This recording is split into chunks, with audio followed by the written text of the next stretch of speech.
everybody. I hope everybody is doing good today. I am doing.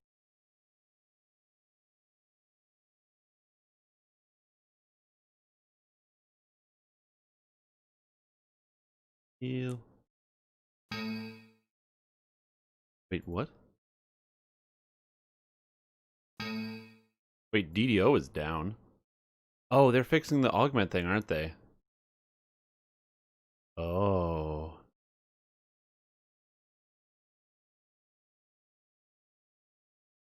Game Worlds will be down all day. Oh.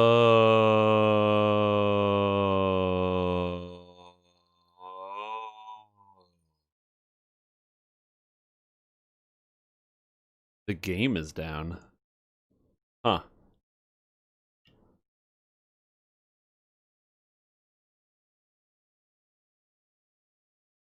Huh. What do we do? We're just gonna put it on me for now. Okay, look at that hair. Beautiful hair. Good morning, everybody. Hope you're all feeling good today. My name is Stream Tom, and today I have no idea what we're gonna live stream because I didn't realize that the game was down.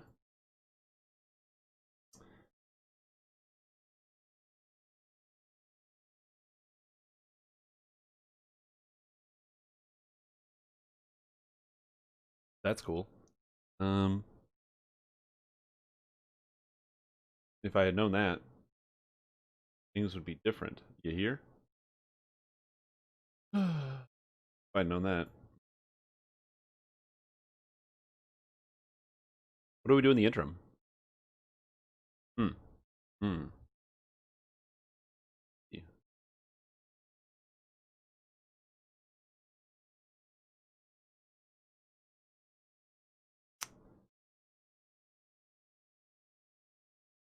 What do we do in the interim?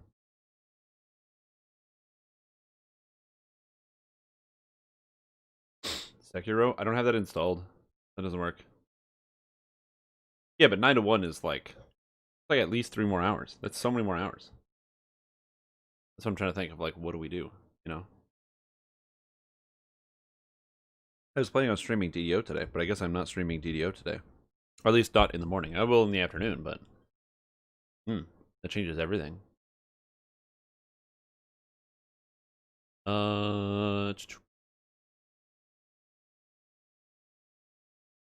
Seriously confused. I like didn't plan for this even at 1%. I could stream LotRO or something if I wanted. That's also fun. Another fun game. The interim. It was just kind of unexpected, I guess.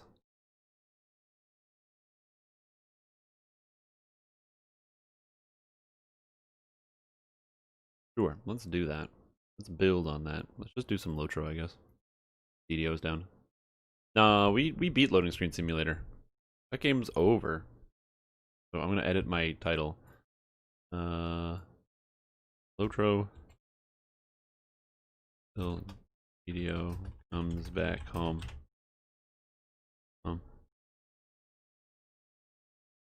The Lord of the Rings Online. I have to type out that whole thing every time, which is very annoying. Because you type in the Lord of, it does. First of all, there's like a million games called like the Lord of Flame and the Lord of Steel and the Lord of Iron. There's these cool games that, you know, kids like to play. No. I'm assuming kids like to play games called the Lord of Iron and the Lord of Steel. Got to find the secrets. I'm not gonna like fully clear this video game. Although I like your idea. I'm just not gonna do it.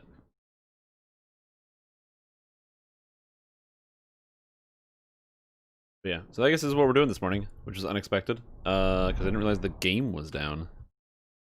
I was just doing some other stuff. I didn't log into DDO. I was doing some video editing and some other writing stuff, and I just kind of spaced. I had no idea.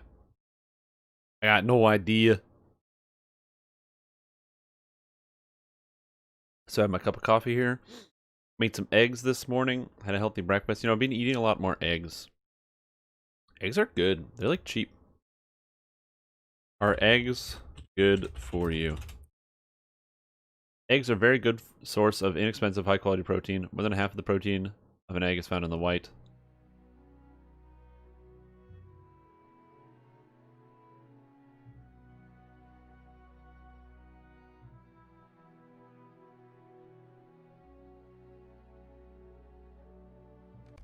But I'm just trying to figure this out. Are eggs good for you or not?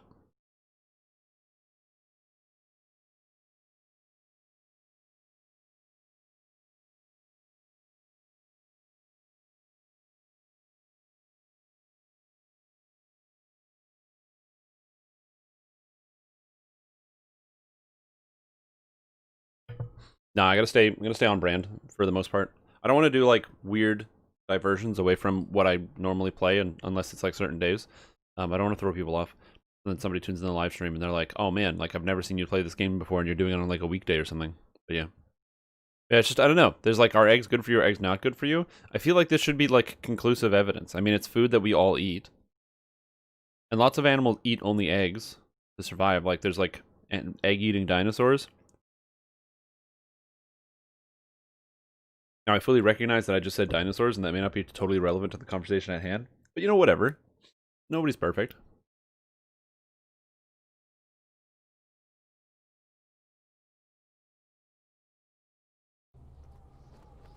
I guess, like, the question that I think that the thing is trying to answer when they see stuff like this is they're trying to be like, you know, are eggs good for you in terms of,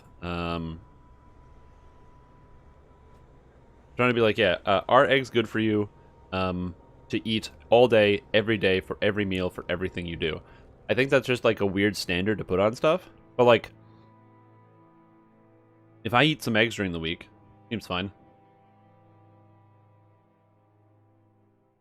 Yeah, I know that the cholesterol that in eggs supposedly is too large of a molecule and it can't dissolve through the intestinal lining, and the body or the intestinal tract and your bacteria and stuff that are inside of you aren't quick enough to break it down before it passes through your or your small intestine, and it basically doesn't get absorbed. So the fact that eggs are high in cholesterol is like not really relevant.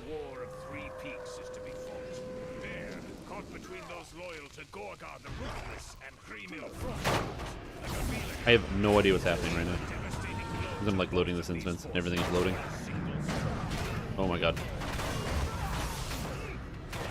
They talked about this the other day about some of the loading problems, and basically the game is just heavy because it's so big. And I think that's, you know, if I had to guess, it just sounds like there's some crazy inefficiency that they could probably solve.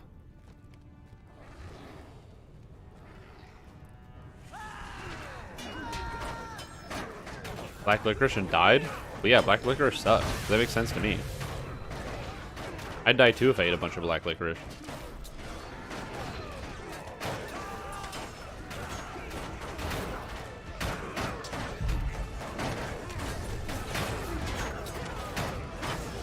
But yeah, I don't know.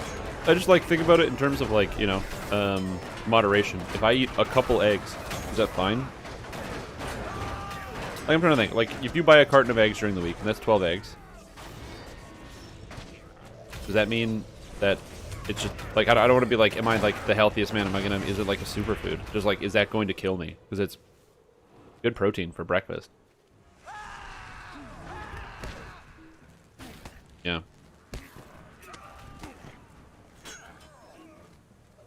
Like, that's kind of how I'm thinking about it. It's not in terms of like, you know, can I eat this thing all day, every day? Like, if I buy a carton of eggs and eat it every week, is that bad, or should I like pump brakes on that one? I think some people get obsessed about like ideas of foods being like this ultimate cure-all. Like, oh my god, it's this, like the term superfood really bugs me. Because it's like, you know, it's like, oh, this food is a superfood, it has all these nutrients and whatever. And it's like, no, everything is always a trade-off. That's just life. There's nothing that's all good. Until some scientist makes some superfood that is literally actually a superfood where it has only good nutrients and no negative nutrients, then I think we're safe on the superfood train. They get rid of the yolks. Yeah, but that's the tasty part. That's why I eat the eggs in the morning.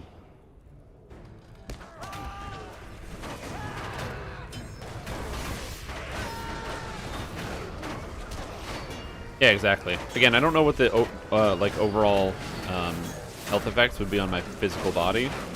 I'm gonna assume that they don't matter that much.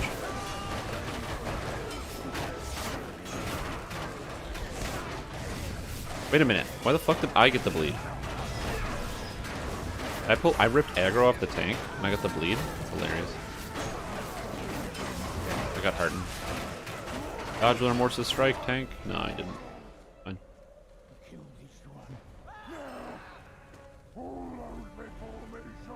Yeah, I don't know. I find that very weird. Ooh, virtues. And a Slayer deed boost. Alright. Why does more protein? Oh, that makes sense. Oh, there. The American Heart Association. This has to be some... Like, the problem is I don't want to read an article from some crazy website called, like, goodhealthforyou.net or something, and then it's just somebody writing something with no links or sources. Eggs are efficient, rich source of protein and vitamin A. Large egg contains 6 grams of protein. Eggs are a good source of nutrients, including vitamin D. And choline, which helps with metabolism and liver function, as well as fetal brain development. Well, I don't think I need that. I'm working on me feet. Well, maybe. Depending on what some people in chat might say. But yolks are also known for their cholesterol. A large egg gains a lot of cholesterol, more than half the amount previously recommended for the dietary consumption before federal dietary guidelines dropped into numerical in 2015, citing lack of scientific evidence for a specific limit.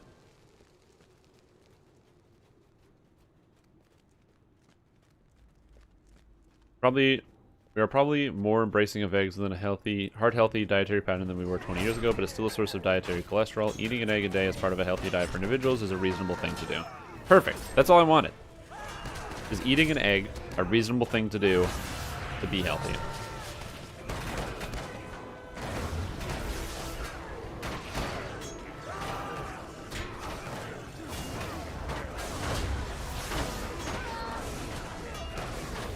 Like, the thing is, like, I'm not talking about, you know, making, like, big-ass omelets or whatever. I literally just make, like, a single fried egg and then I eat it.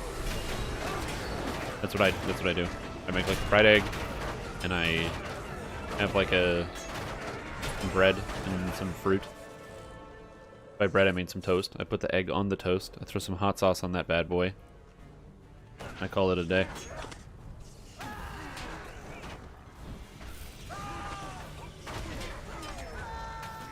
What about DDO today?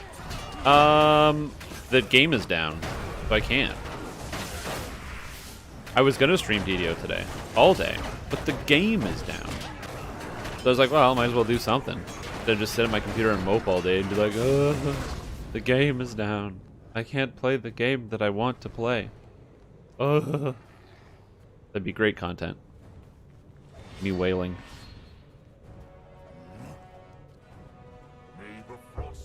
So instead, I figured I'd start wailing on these bad guys. Don't freeze me, bro.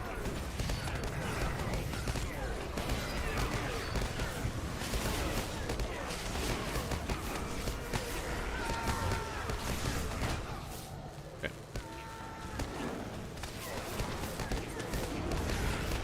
Yes, freeze the bear.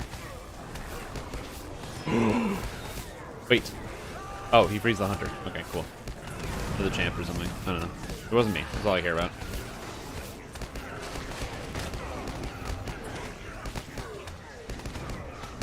Nope. None of that.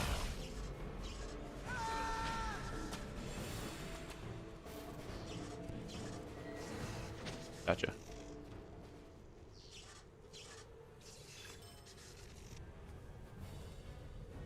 Gloves of the Windgate. But yeah, so that's why I'm like, you know, I'll stream some DDO. That sounds great. Once the game comes back. When the game comes back, we'll play some DDO, you know, we'll hang out. We'll test out some of the new content. We'll have a blast. We'll spend less time watching television. Also, today I feel fantastic. Yesterday I woke up late. I was a little scatterbrained, you know. I was all over the place. I was like, trying to get my bearing because of some issues. Today I woke up at the right time. Got up, felt great. Got a little bit of that early day exercise, which is nice. I do like getting out and getting some exercise. So that was good. It's a good way to get some exercise. Pokemon Go. Good way to get some exercise. Good for you. Easy to play. Pokemon Go. Good time.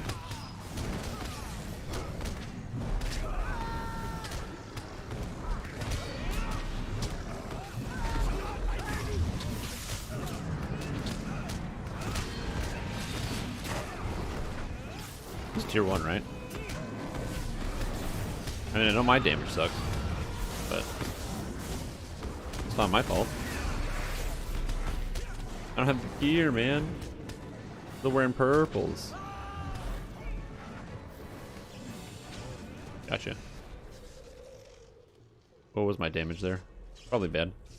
144k. Ugh.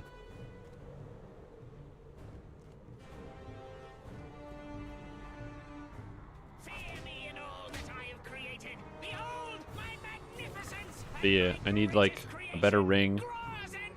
And I need 2 bracelets. 414 purple is not good. Ash and Crush. How many hours the DDO comes back? Comes back at 1 p.m. EST as per the website, which is about 3 hours from now, assuming that everything goes good. If everything doesn't go good, then it's not going to come back at 1 p.m. EST, so we'll see. But presumably 1 p.m. EST is like a good amount of time. It was down from 8 to 1. It was to fix a bug in which there was a What are you doing, you imbeciles? Kill them! it was to fix an issue that they had about a binding issue in which augments could cause your items to become bind to equip or bind on character instead of bound to account. So you'd have like, you know, let's just say some cool rare item that you got, like I don't know, a super rare helmet that was mythic and also had the Reaper to all ability scores on it, and then you put in your Voice of the Master augment, the Master's Gift, and then all of a sudden a helmet that you could use on every character all the time is now fully bound to character, and it can no longer be unbound, ever. That was a problem, and so they said they were working literally overnight to fix it, so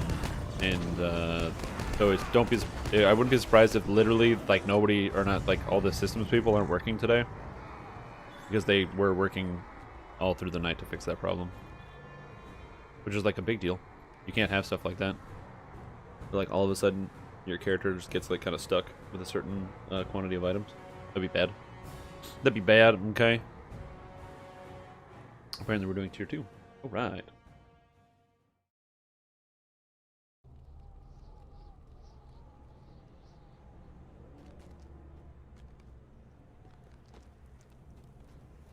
Yeah, so that's why this morning we're doing some LotRO. We're hanging out, just having a good time.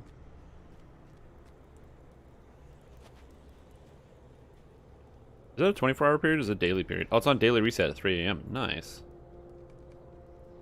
One. Daily reset.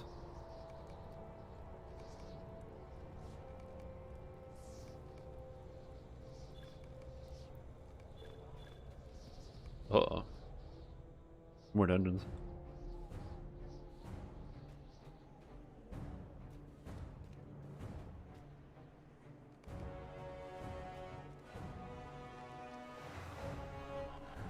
Alright. Let's see. Marathon. Who's gonna die? Probably this guy. This guy's probably gonna die.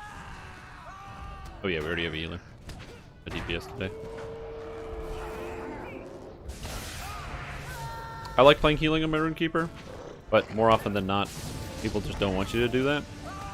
Not bad, people just don't want you to do it, which is perfectly fine with me. You know, if somebody's like, hey, can you shoot lightning at monsters? Hell yeah, I can shoot lightning at monsters. Who knows? Somebody says, hey, can you shoot, I don't know, fire at monsters? I don't know how. I need to get a 3rd trait tree, which means I need to get more mithril coins so I can buy the next trait slot. Because I don't have a red line. I only have a blue and a yellow, and I don't really want to respec it, so I want to get that 3rd tree. And I'll do that eventually.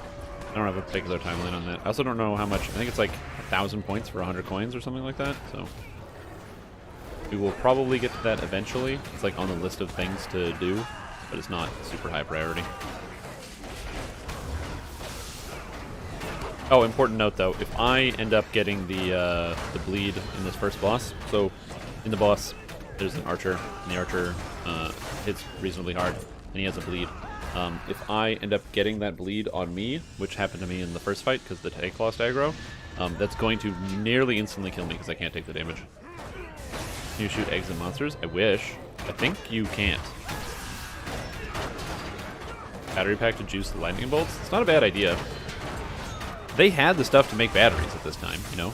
Get some copper, get some zinc, get an alkaline fluid. I'm certain you can make like a poor man's battery. They don't know how to make a battery, but I'm certain they can figure it out. Also, I love that I'm holding 2 monsters over the Guardian. Yeah. I'm pretty far away from getting my red sorted out. I already made the legendaries. I have my red bag, and I have my red stone. We call this red. And I already put like a bunch of scrolls and stuff into it. Not all of them, of course, but I put a bunch. But I don't have like all the relics yet to have it sorted out anyway. So it's just slowly leveling. Slowly leveling. So I have a stone that I use for red or for blue and yellow. I will eventually be separating that out and having a blue stone and a yellow stone. But having a legendary weapon for each spec and a legendary bag for each spec is like a lot of work, man. Especially if I'm trying to do it on 5 characters.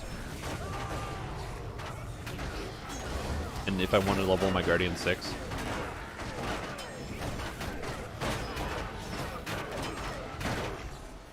Well, that's fine.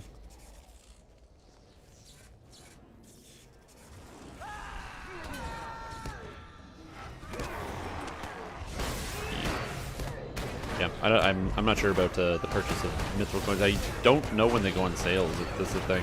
When was the last time they were on sale? I almost never pay attention to the sales in LotRO because I find I never really spend my points, which is probably fortuitous for me because I probably have like a lot of LotRO points that I can screw around with. I think I have like close to 4K or 5K. Because I've been leveling up a burglar on the side, and then also on my captain I've been trying to get more virtue XP. So I've been going back and doing a bunch of deeds. This character also got to do that because I got only like a few virtues actually at cap. So I have to go back and level up those virtues anyway. And then also just getting all the weeklies done. But even doing all your weeklies, you don't get as much virtue XP as actually going back and doing deeds. Plus, if you have like a Slayer deed potion or whatever, man, you can burn through every single deed in Moria in 90 minutes. Every single Slayer if you just do the dungeons, except for Dragonite Slayer, I think. So you can get all of the dungeon-based Slayers and also all of the actual just general Moria Slayer deeds done in the short total of 90 minutes, which is pretty sweet.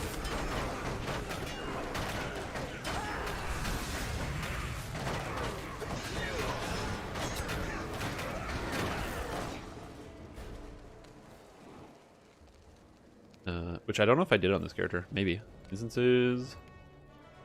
Mines of Moria. Completed? None. Yeah. So if I wanted to, I could go put on this 90-minute player and skill deed boost, and then run through all of the dungeons in Moria, and do a cycle basically through one of each. And by doing that, I would earn about 350 to 400 LotRO points. And I would get probably close to 45,000 virtue XP. This champion's gonna die, by the way.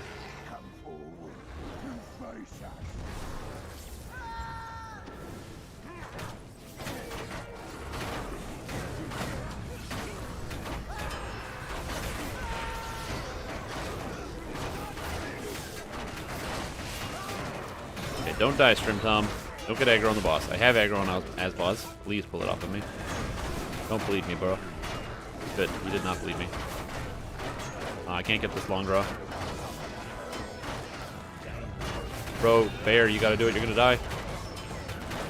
Oh, it's tier 2. He doesn't get an instant kill. Cool. Oh no, he got me with the bleed. No, I pulled aggro. Fuck. No. He didn't dodge the all before me through a fall. No. Oh my god, and no one's interrupting the bosses. Oh no. Oh my god, no. This is horrible. Okay.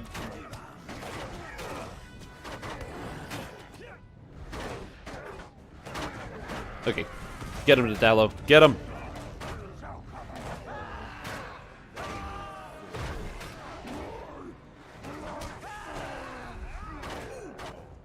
Oh my god.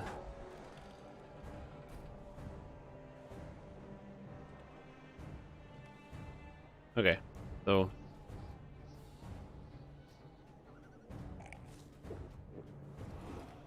I pulled aggro and got the archer bleed and died.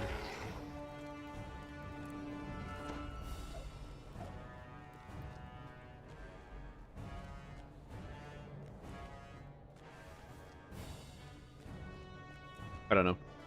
So many quests suck solo while you're Dragonborn to 20. That's where you skip them.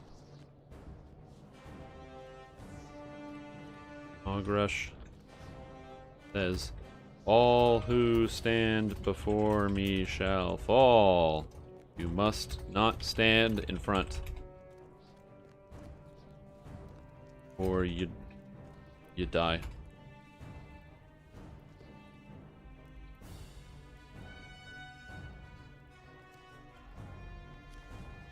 Just like boss 1 of Harrowing. When he says, all who stand before me shall fall, he means it. He's like, bro, if you stand before me, you're gonna die. Also, I thought it was his champion who was gonna die. Apparently it's not.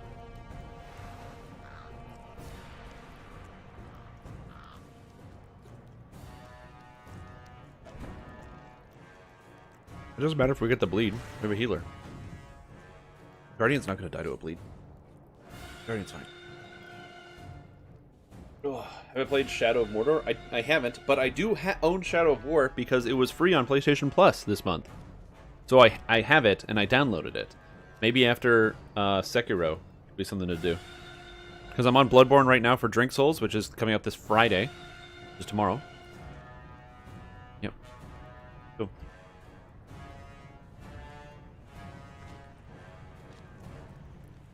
But yeah, so we got Bloodborne coming up this Friday, tomorrow, and then after that is Sekiro, and after that, you know, maybe Shadow of War, kind of different.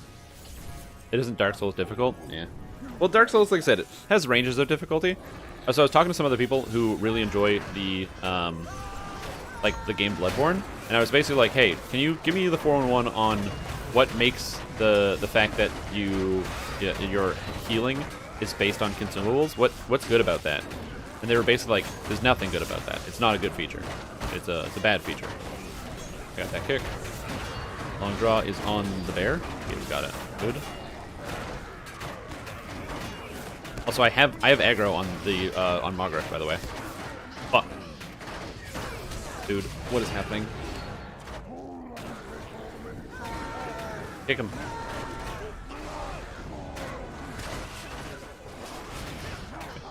Hold aggro on this guy, and you won't die.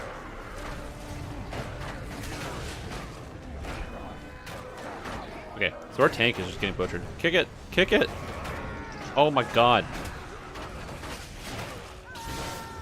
What is happening? It's okay, we win, but... Oh my god. Interrupt. No, interrupt. Interrupt it. Don't walk away. No! Oh my god. Run away! Run away! I'm like watching helplessly. Oh god. Interrupt. Interrupt. Yes! Good bear. See that claw swipe? I saw that claw swipe and he goes, whoa! Just whacks it. Yes, tank it, bear. Yes, you are tanky. Oh, but he's out of mana. Okay. Woo! Yeah. But yeah, I just chatted with somebody and they were like, yeah, it was basically a bad choice in that game, which is why they're probably not going to do it in any other games, and it's also why they didn't do something like that in Dark Souls 3. They went back to the Estus system, because it's a good experiment, it's good to try, but it has some flaws.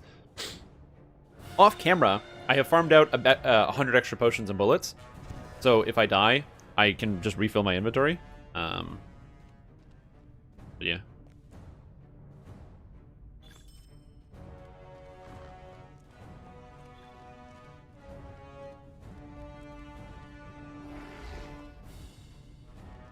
So that was pretty fun. So we'll do that. There's always the get good strat. No, dude, not me. I can't do that.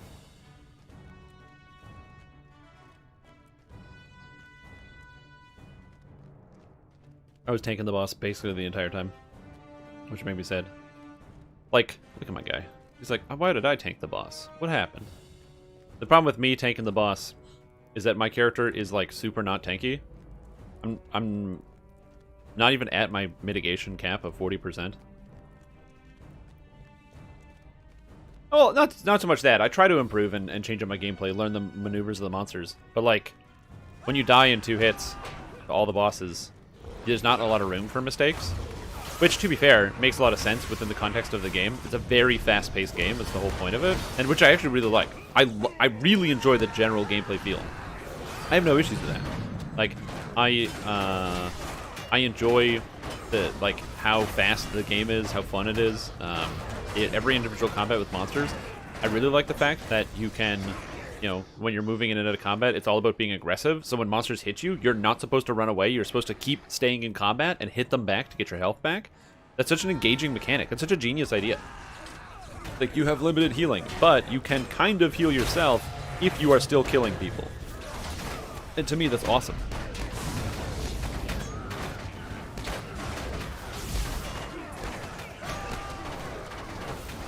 I've played Ghost of Tsushima? No, I haven't. That's a PlayStation exclusive, isn't it?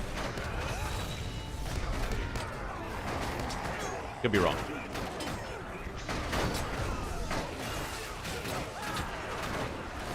But I've seen some gameplay of it.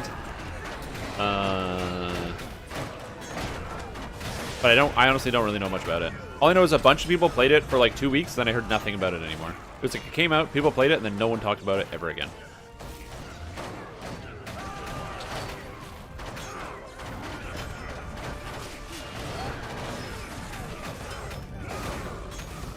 Like, every single YouTube video I would see is like, Ghost of Tsushima is so amazing, and there's like Ghost of Tsushima memes, and then like literally the 2 weeks or week, like not even, probably like 10 days later, it was just disappeared off the face of the earth. It makes me wonder if that's what's going to happen to Cyberpunk. It's going to come out, and it's going to be like, wow, this is the biggest game ever, and then in 2 weeks, no one's going to post about it or talk about it anymore.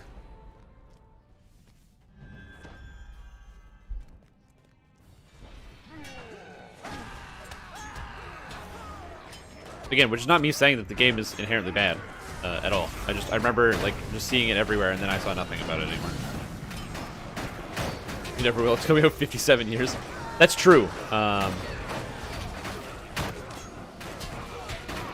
In fact, it's only going to be releasing on the PlayStation M, which is the Mars edition of the PlayStation on Elon Musk's Mars. Then we'll be able to play it on that console. Why did I shut DDO down? Because you don't deserve to play this morning. Did you take out the garbage when I asked you to? I don't think you did. Did you tidy up the living room? I don't think you did. And most importantly, did you, at the very least, start thinking about, you know, how we're gonna give all of our friends Christmas presents this year? Again, no, I don't think you did. And because of those reasons, if you can't commit to those very basic, you know, tasks and things for me to give you, I don't know what to tell you. I can't give you DDO. There's got to be some consequences for your actions. I'm supposed to do during these classes. Have you considered giving up sleep? You know.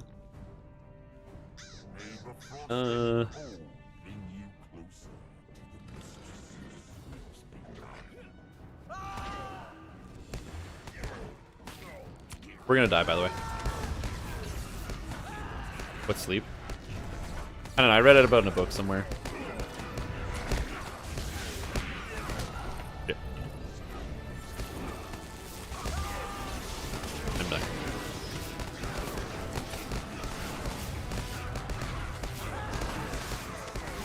No, don't frost trap me, bro. No.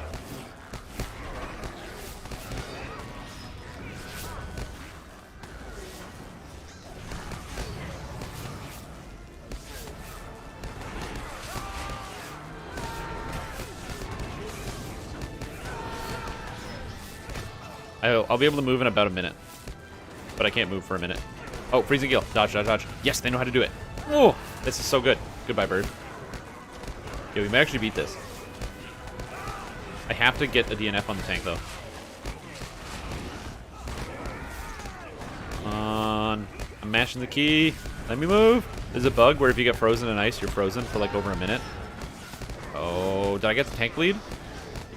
Got the tank lead. Oh, kill me, kill me, kill me. No! I'm dead. Okay, just don't let the tank die, and we win. 6 million life. Come on, guys. 6.6. 6.2.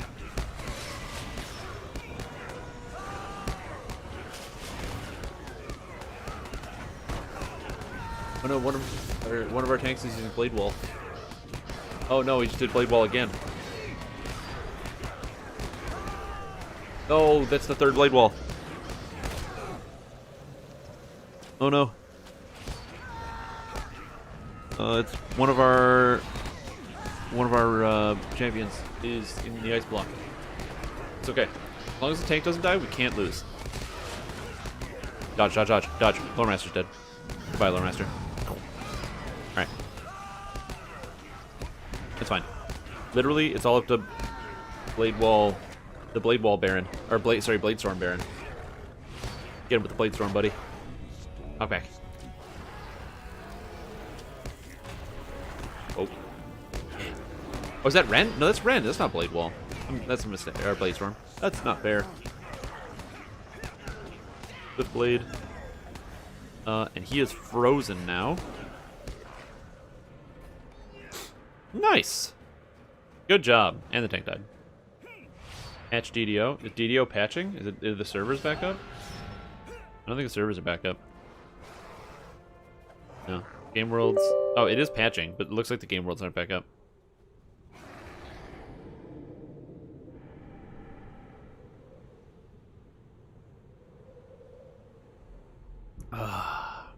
Good times.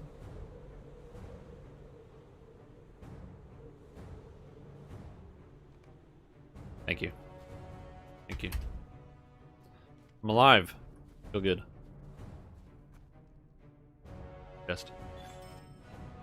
Stop stream, you want to believe. I mean, if the servers are up, the servers are up. That's good. Finesse, more finesse, less crit, less vitality, more will. I mean, it's basically better than my offhand. Or this one. Yes. It's basically better. It's not good, but it's technically better, so I will use it for sure. I don't need the extra finesse, I don't think. What's my finesse at right now? 287? It's probably enough.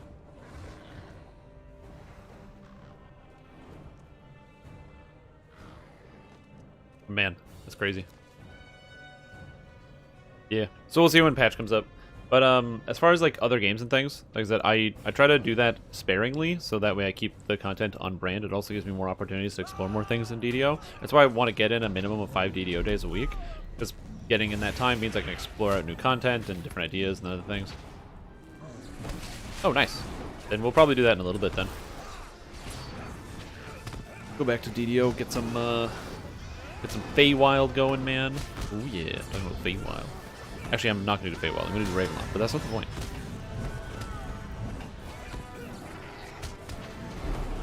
Was this one of those, like, everybody on Orion knows each other? It's kind of like how every Canadian knows each other.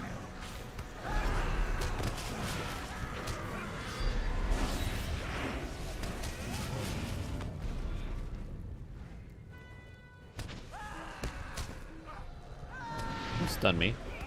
Ogre, troll, dealy. Cave troll. Ha, I have stun immunity. Can't stun me. Oh shit, he went for the double stunner. Well, I'll stun him back.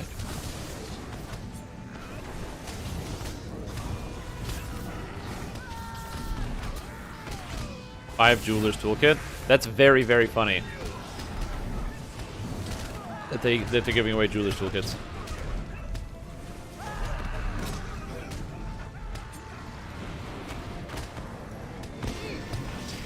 I will say, I do like the fact that they changed, when they changed up some, or they made adjustments to the stores, both in LotRO and DDO, they made changes so that way now all of the coupon codes, they used to be these long strings of characters, and now you just type in something that kind of makes sense. I like that.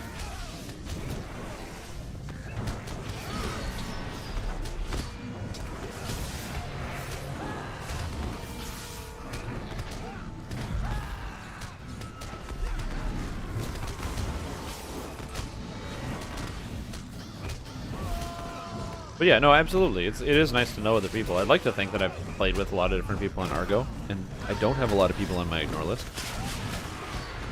10 past life? Yes, that would be a good coupon code. 10 past lives, please. we should suggest that.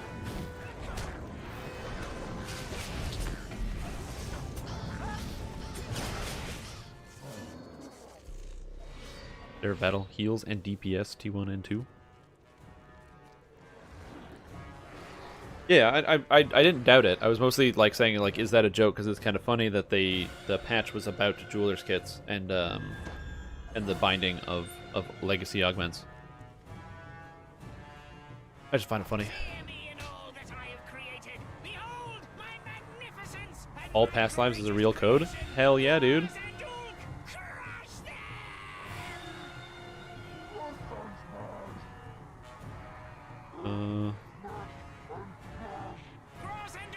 Beat them to death.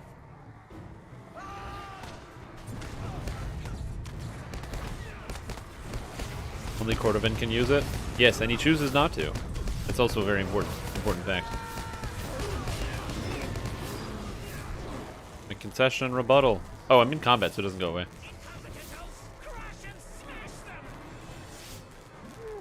Worth it to take. This is what? Extra 12%? Minus 12% incoming damage? Oh, nice. I wonder if it's worth it to take concession rebuttal on a healer. So you can actually... Oh, you can't take concession rebuttal on a healer because it's only lightning. Rats. How dare you put me down? You listen to me. Anyway, he just got smashed. The cinematic quality of this boss is amazing, by the way. Oh yeah, well, a lot of the UI, the stuff that I have, a bunch of it's like add-ons. So like on this side of the screen, I have my debuffs, so they all get filtered out and I can see them. So these are my buffs and debuffs that I'm trying to track. The things I want to keep up.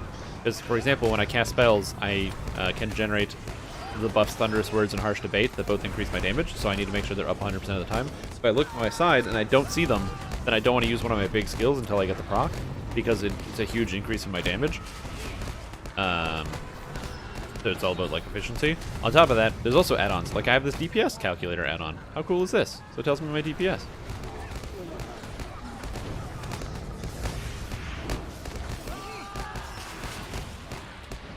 Oh, dude. I had to kick that because the tank would have died. Nobody else was kicking it.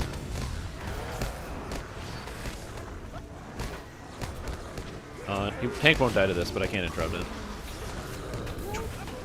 Crushing Blow is a stun. The Crusher is an instant kill. You gotta interrupt that one.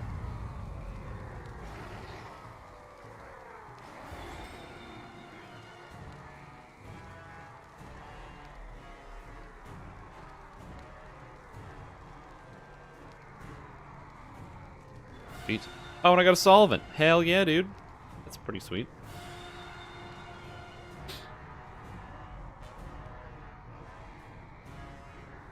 Okay, can I actually use any of this gear? Probably not, I don't think. I'm gonna double check.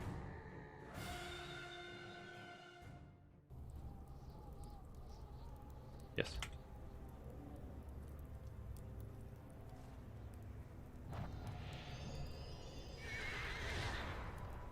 Okay, so Robe of the Windgate is outgoing healing, which I don't need because I have... What's my robe for healing set? For healing set, I use... I think I just use this chest piece, actually. Wait, what do I use in my healing set? Edit sequence.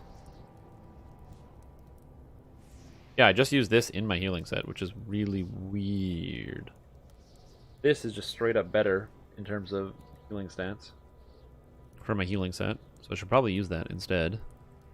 These healer pants are not as good as the pants of exaltation, so these die. These shoulders are... The Mender shoulders are so much better. Oh my god. So these die. These gloves are not set gloves, and this is not set. Okay, perfect. There we go. Just sorting out my inventory, getting my character sorted. Alright, yeah, is my DDO done patching? Is my DDO done patching.com. Game worlds have reopened. If you were impacted by the augment binding bug since the release, please read here for important information. What's this? Game worlds reopened. For people impacted by the augment or an augment binding issue over the past few days, please read the following. Items that currently have incorrect binding status due to the augment being slotted to the item prior to the patch will remain in that state unless the augment is unslotted. We are offering a free coupon for 5 Jeweler's Toolkits with coupon code 5JewelKit, available to redeem once per account through coupon code in store. Augments the broken binding state. I'm posting this in the Discord real quick so people get to see it.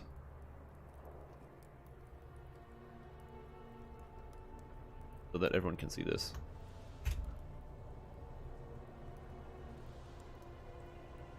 In a sec. I'm just going to make sure everyone gets the information. Ooh.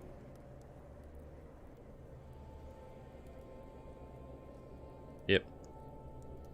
It's not a we're sorry gift. It is a way to fix... It's not a gift. It's a way to fix the binding status. What they said is they managed to make it so the binding status will fix itself. But that they don't have a way other than that. Like, they can't do anything else other than that, so that's their best... That's just... that is their best fix for this problem, is basically what they're saying. Which I think is a good compromise. Like, I'd rather there be a fix than no fix. I'm going to quickly do my daily quest on this character, and then we'll swap over. I just want to get this done, since I'm already here. But yeah, so the idea here is that... because it was a bug, yeah, augments that had a broken binding state at the time of the patch, but are either slotted inside the item or bag when you log in the first time for today's following patch will remain in that state, after being removed from the item or bag until you next log in. Once you relog with the augment in your inventory, the augment will return to its correct binding state. So you have to remove the augment that's causing the incorrect binding state, and then relog. Logging in is what causes the game to check what your augment binding state is, and it goes from there. Let us not tarry. Will you hear my plight?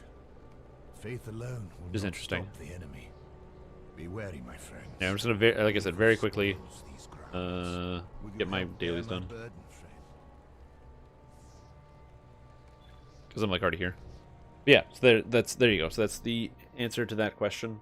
So if you're worried about that, or you're wondering why your things are still binding, if you try to rebind it, reset it to an item, you have to have the augment in your inventory, and then you have to click it, and then you are like, then you have to relog. You remove it for free, and then you can do that. So this, again, it's not like a we're sorry gift. It's basically the only way to fix your items is to do this. So they're just giving you the tools to fix it for free. If you happen to not need it, like me, you just get free free Jeweler's Toolkits. You could think of it as a gift, but it's less so a gift and more so, you know, something that they kind of have to do.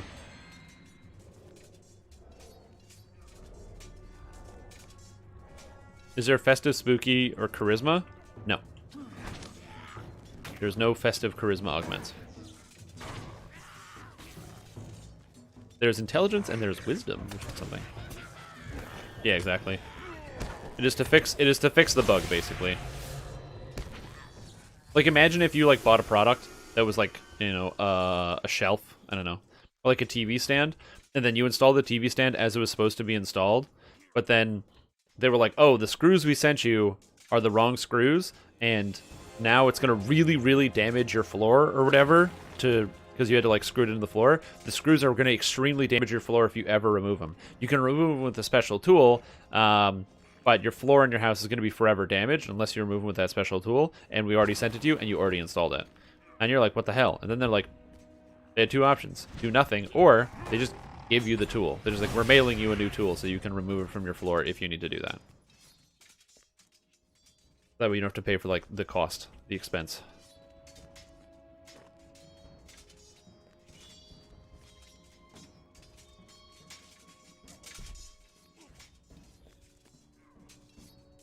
That's kind of how I think about it. Is it's like, they're the ones who bricked your thing, so they're the ones who are going to fix it.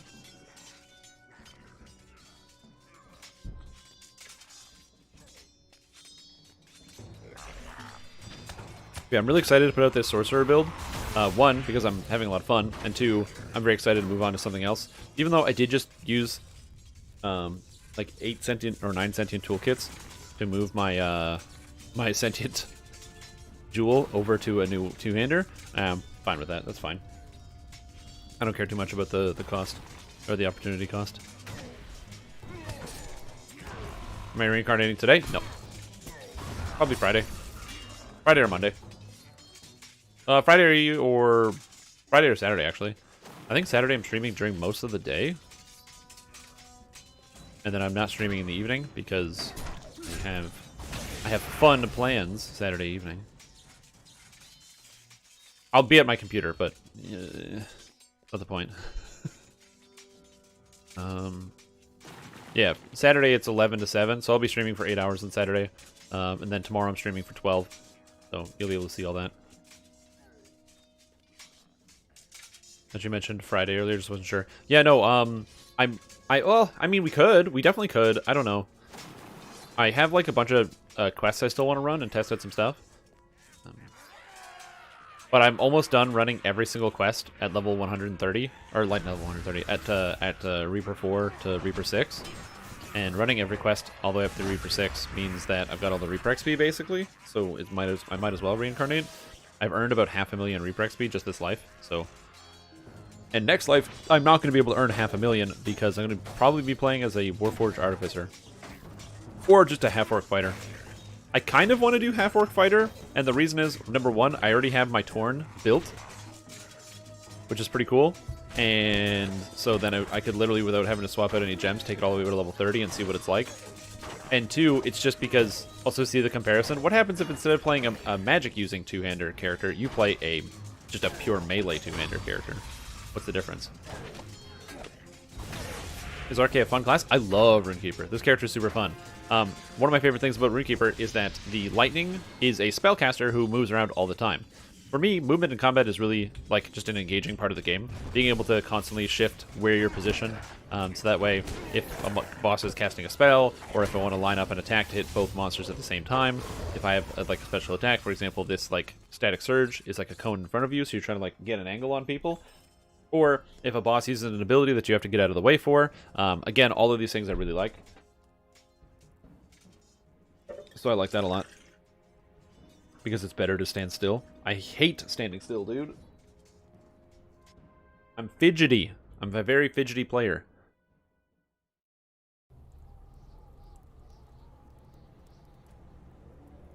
So I like moving around. Now, if you don't want to move around, and you like the idea of being a turret who just stands there and shoots stuff, then you absolutely can do that as well. That is one of the benefits of playing as the, not the Runekeeper, but playing as the fire version of the Runekeeper. The fire version of the Runekeeper is literally just that. You plant your feet, all your spells have cast times, you can't move, but you ignite everybody and set everyone on fire, which is pretty cool. Yeah, I can move around while casting my lightning spells. If you want to play as a Fire Runekeeper is your traditional spellcaster, stand in one place and hit the monsters. But as you can see, I am running around and shooting all these bad guys. Whoa. Come to me, bad guys.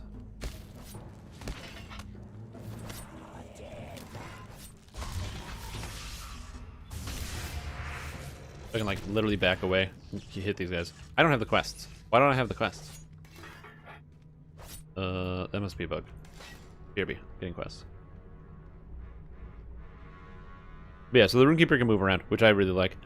Like, there's technically 3 spellcasters, as you can consider it. There's 3 tactical classes. You have the Runekeeper, which shoots lightning from his hands and fire from his hands, and is a very dangerous type of character. You have the Lore Master, who is basically Gandalf, and you have the Minstrel, who plays songs on his lute to inspire his allies and demoralize his foes. Yeah, this game is very easy to level in. So every single character class in the entire game can solo with all of its different characters' specializations. So every character has 3 specializations they can choose from, and no matter which one you pick, you can solo. Just be aware, if you pick the healing ones, so for example, that's blue for Runekeeper, blue for Minstrel, blue for Captain, and yellow for Beorning. Those ones level slower because you're a healer, so you don't really do as much damage. You're not really built to fight, but yeah. How do they lore the Masters? The Mire, Valor are supposed to have magic. So the idea, the lore behind it, if you will, thank you for the hydrate, is that the Lore Masters don't actually use any form of magic, but instead, they know secrets, right? They know the true names of things. They've learned stories over time and little secrets. So, for example, they have a spell called Burning Embers, and effectively, it's just a concoction of natural elements with a little spark of fire in an acorn, or not an acorn, in a pine cone, that they then ignite and then throw at the monsters to ignite them. So it's not that they are actually using magic, it's that they are using secrets and knowledge gained from all around the world that lets them do magic-esque sorts of things. Lore Masters are more akin to artificers of some kind, or crafters, than they are more likely akin to, like, magic users, because they're all about... Yeah, exactly. Like, the sticky gourd is literally that you fill a gourd with gasoline, and then you light it on fire and throw it. So, does it look like you're throwing a fireball? Yes. Does it sound like you're throwing a fireball? Yes. Does it leave a burning sticky pit of fire? Yes. Is it a pumpkin full of oil? Yes. I do know the DDO servers are back up. I'm just doing my dailies before I'm done today. But yeah, what's up? What do you want to know? But yeah, you can always ask me any questions about any game I play or a build or whatever. I will never be upset about that.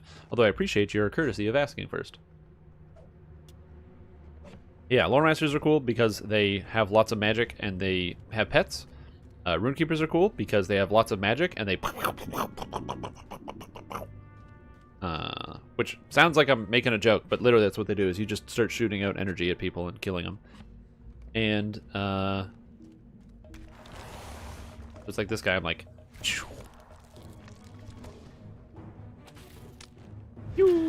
He's dead. And then minstrels scream at people till they die. With magical light damage. What was that? Is that text? Is that text? Wild bones. That's what I missed.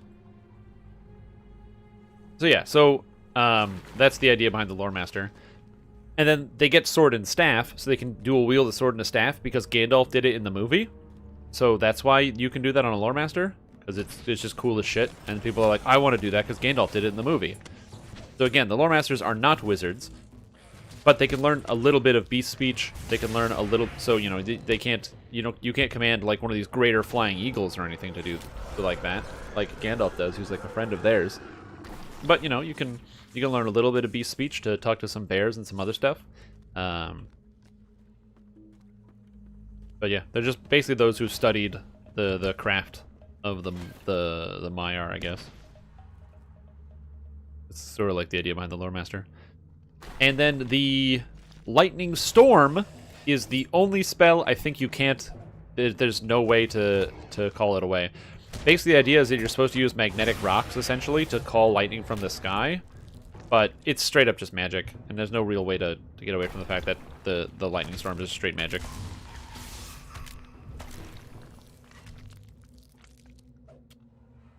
But choosing Bastard Sword instead of Opash... Oh, what was that?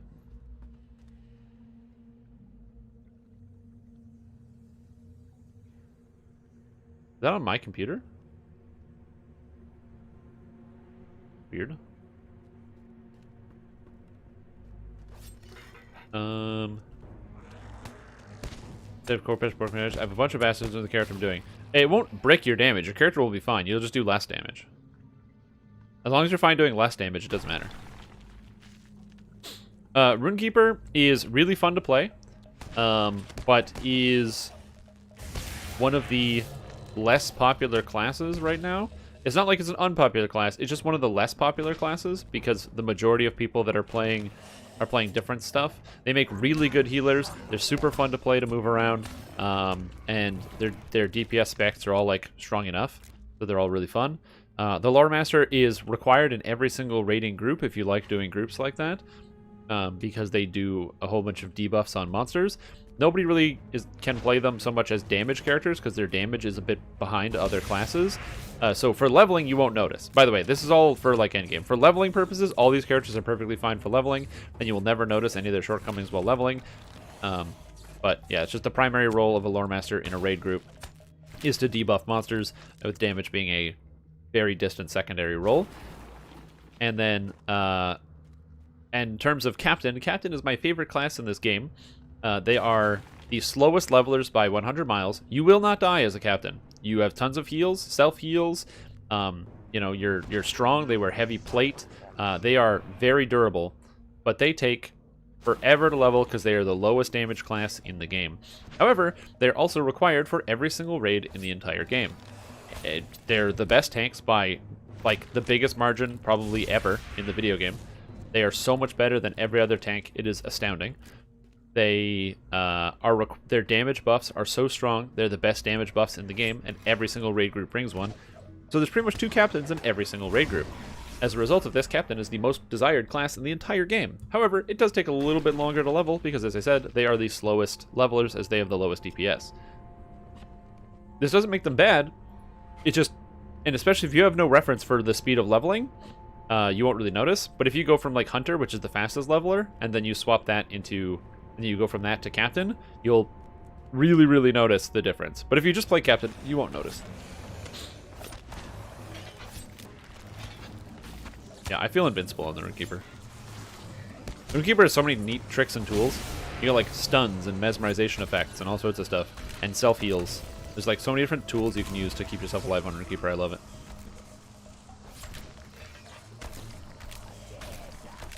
Like, my health goes down and then just keeps going back up. Aha, haha. If I had proper gear, my character would have closer to 350,000 health right now, and 350k health would give me even more healing, because my heals are based off a percentage of my maximum. I heal for 30% of my max morale every 15 seconds. It's pretty good.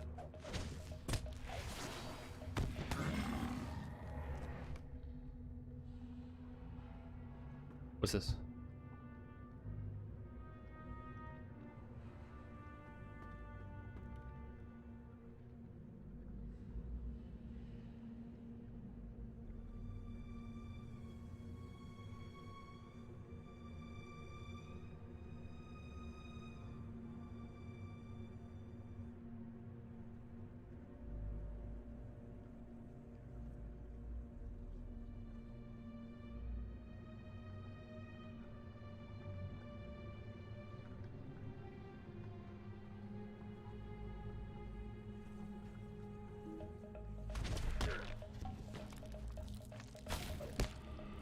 What and where can they be traded for new crafting items? I don't know. There's a guy somewhere who trades them. There's like there's a vendor who converts them. I think it's just the Kenneth crafting vendor, but I'm honestly not sure. Yep, no, I know. I'm just doing my weeklies. It's just nice to get them out of the way. I was already logged into the game, so it's like, well, I'm already here. Might as well do the thing that I've got to do.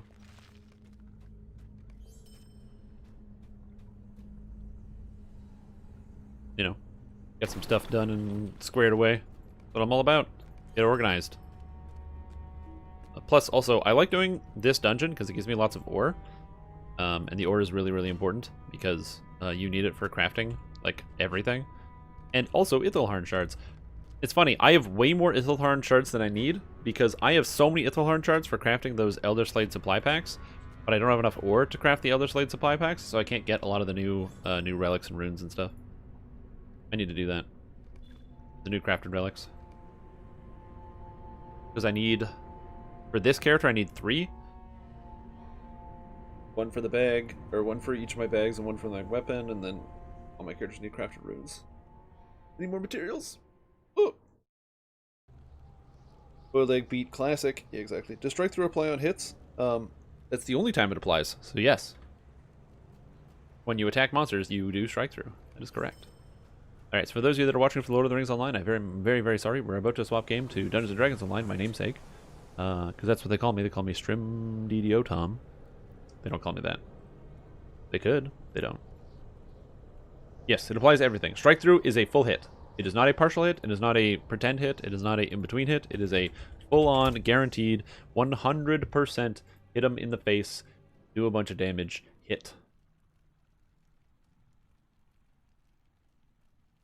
Go up. Scroll. Scroll. There we go. I'm trying to change my thing.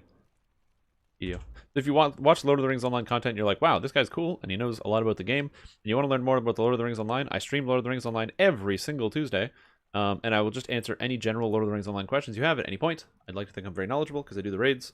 I've been playing this game since the beta, and I have almost all the classes at camp, so I have a lot of experience with many different things. So please don't feel afraid to ask questions.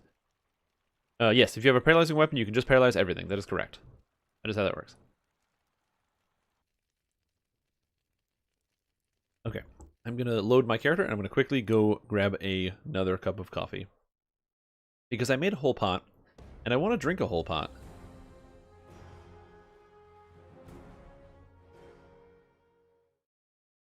Yeah, exactly. Every time. And the idea is that literally it just takes... It's not like a partial hit like glancing blows. If you have paralyzing, every target you hit with strike through gets paralyzed. Because it's just an extra hit. That's all it is. It's just an extra hit.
You hit less people, but more effects, potentially?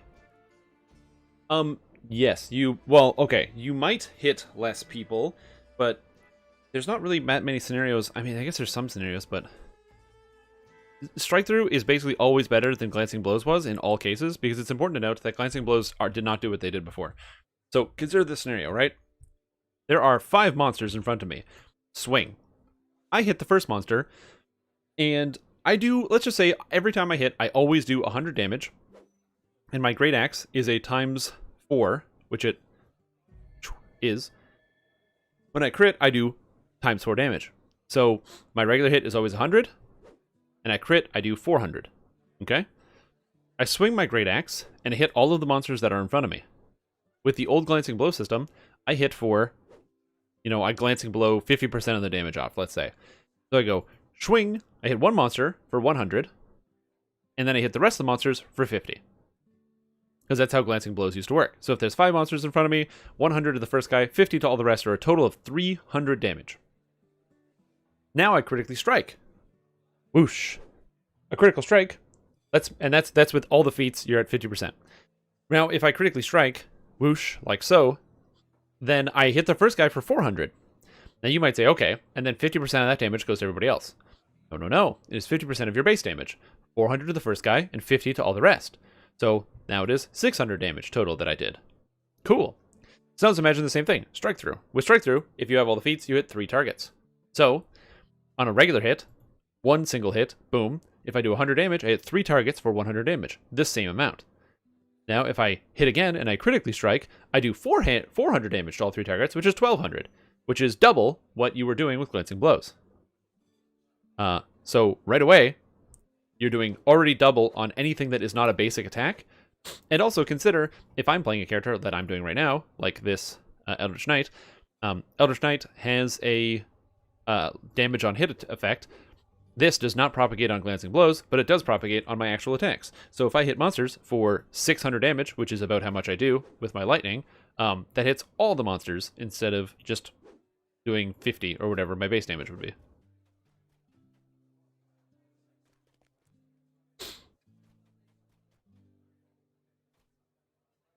Yes, there are some effects that only proc one time, but in general, most things proc multiple times. I would just say, yeah, keep it. Just take a look at what some of the abilities are. Be mindful of some stuff.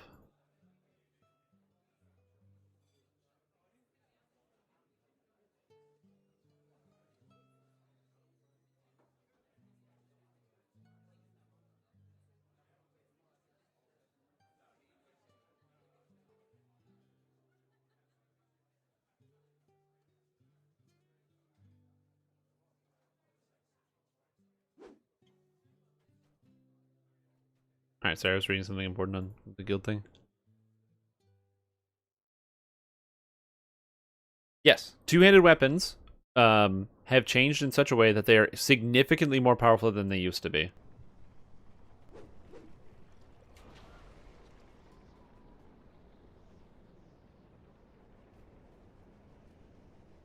Ooh.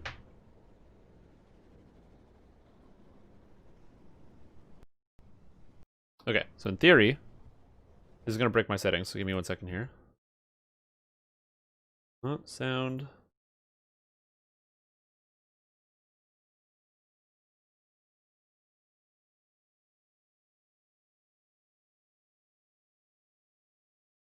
Yeah, War Chanter's freeze is amazing. Due to the War Chanter freeze, I actually don't recommend taking the AoE freeze cleave because you can literally save 13 points in the War Chanter, or no, 9 points in the War Chanter tree, and take other stuff if you want, which is pretty cool. What do I want to do today? First, I'm going to sell some stuff, and then we'll probably do Ravenloft.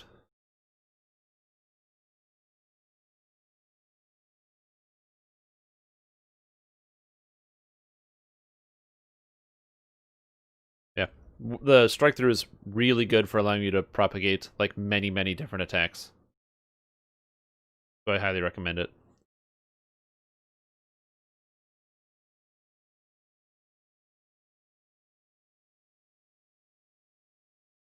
Ah, that's so good. Good coffee. So like in the morning. Wakes you up. I'm not sure if I don't feel worried about the amount of coffee that I drink. I don't think it's that bad. Wait, I have no armor to throw away? That's weird.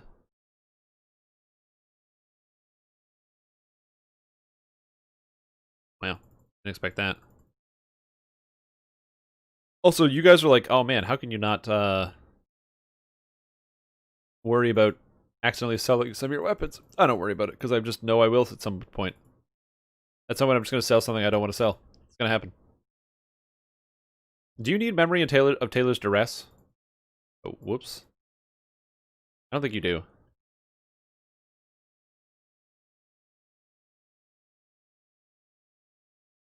Actually, I'm going to level up this artifact. Okay, artifact first. Artifact, nope. Memory of Taylor's duress.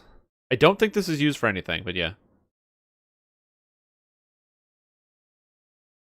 Yes, it's 222% strike through total. Because everyone always has a default strike through of 20%. Need the bitter snow. I don't need the memory of hiding in darkness. Cocoa Winter I want to keep. Unbreakable Stormy Guardian Helm is going away. And Symphonic Lenses are going away. Yeah, so there are definitely a lot of different options when it comes to, there's a naked elf here. Oh, we just reincarnated, that makes sense. But yeah, there are definitely a lot of different options when it comes to using the strike through and getting additional damage. I think it's just important to keep in mind that strike through is very strong, and it enhances pretty much any character that it's on. It's one of the things I'm excited to focus on the Artificer build that I want to play, which will be using strike through for the most part, which is very cool. I don't need a 5 rings, I don't need a trinket. I'm trying to get rid of all the stuff that I don't need. Apparently I have a bunch of arrows. That's cool. I was like, why do I have so much stuff in my inventory? But it's because I have a bunch of heart seeds. Collect. There we go. Look at all my heart seeds. 36. I can do a reincarnation now. Instead of naked elves. Oh, thank you for the hydrate, young man.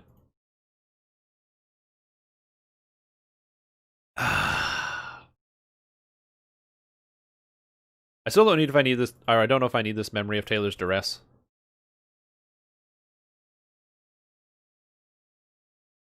And oh, all these things aren't going into my my kit, my bag, my augment bag. And I also have to buy some spell components.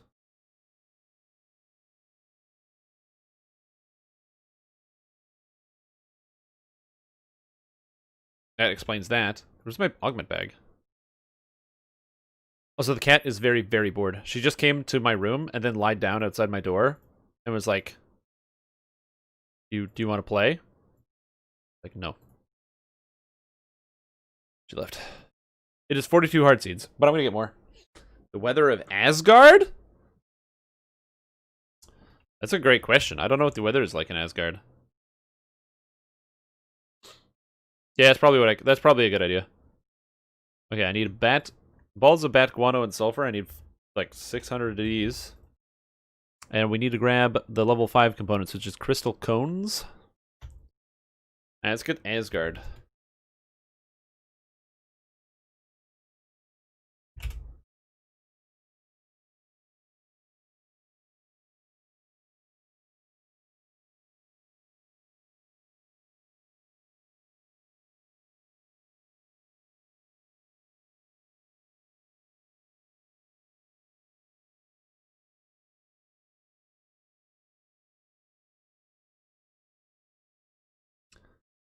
All right. We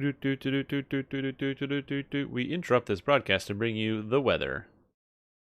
Hello, everybody. My name is the interdimensional weather program host, Shrimp Godding, and here we are to give you the best weather you can get. Look at this. We got Asgard today. It's an interdimensional plane of existence that has all of the power of all of the mightiest characters from your Norse mythology. Is it quite like a heaven? Not quite. It's like a different kind of place with mead and fighting and conquering storm giants, mountain giants, snow giants, frost giants. Those are the giants. And here today, we're here to bring you the absolute best weather you can get. Obviously, if you've never been to Asgard before, you might not know this, but this is Asgardian Weather Service, obviously, so that's why we're doing this here. So the Asgardian Weather Service we're bringing you today, it's going to be cloudy with a chance of rainbows. There's no rain in Asgard. Oh my god.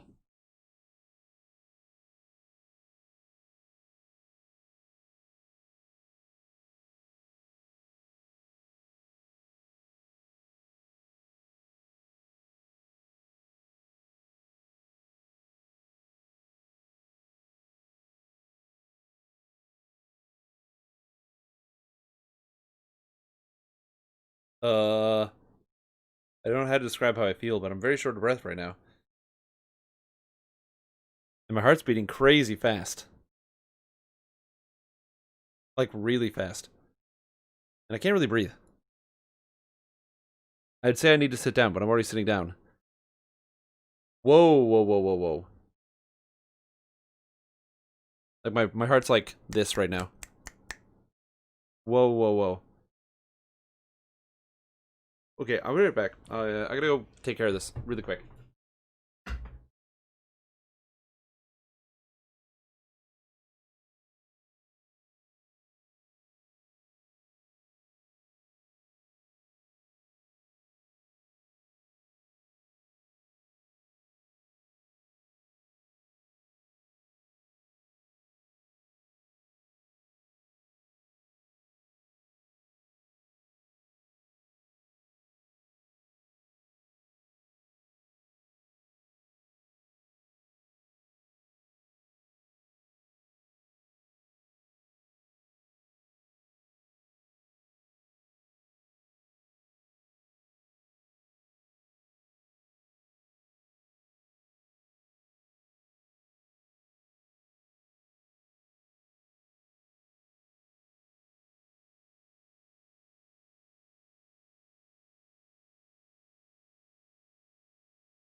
Okay.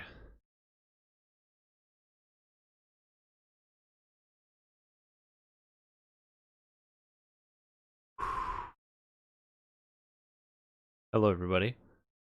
I'm back. I'm feeling better. So the best way I can describe what happened, which was a very, a very big surprise, is that all of a sudden my heart started beating really, really, really fast. Like really fast. Like I've never felt anything like that in my whole life. And like my hearing disappeared, and I felt faint and very short of breath. And then I felt a pain, like kind of like in this area on my body. And I felt like there's a lot of pressure on me. And so I didn't know what to do, and I couldn't really breathe. So I just got my roommate, and I was like, I'm gonna lie down. And I lie down on the couch. I was like, call an ambulance if I die. And I didn't. I'm fine. I'm here now. Yeah. So I don't know what happened. I'm not a doctor. Um, but this is something to investigate. It's that egg. Fucking the egg. It probably was the egg. Yeah, maybe a small heart attack. That was my thought. Yeah, some type of tachycardia. So like where you have like an arrhythmia in the heart, and then the heart has to correct it, and then it essentially is like a pseudo tiny heart attack because your heart gets out of rhythm. That's crazy. I feel crazy. I'm like sweating. Oh my god. Okay, so I'm not gonna drink this coffee. I'm just putting that away. I don't need it. We're just gonna relax. The nice Asgardian weather. Don't you like the weather in Asgard? Cloudy skies, rainbows, no chance of rain, and definitely no chance of snow.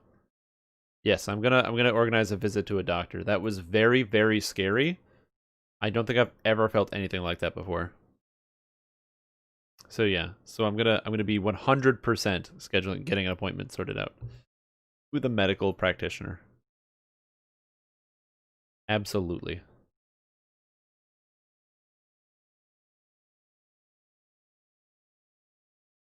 But holy moly.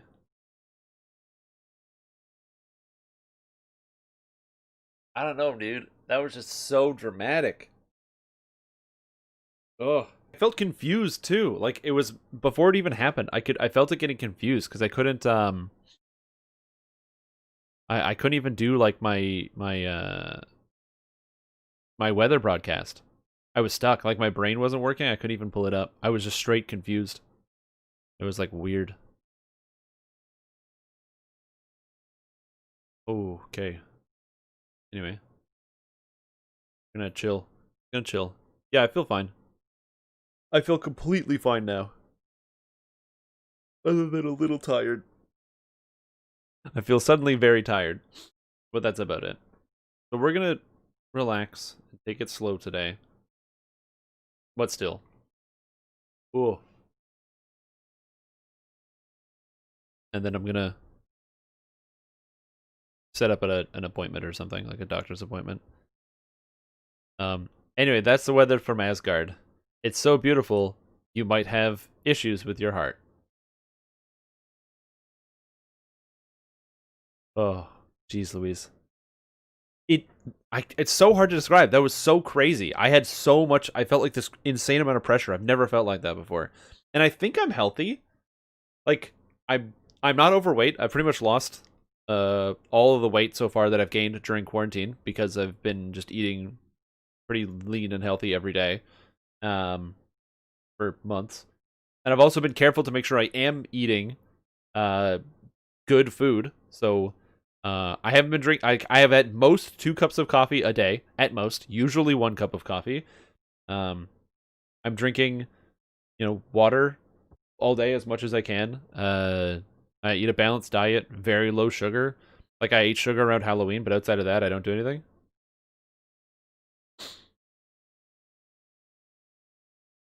Yeah.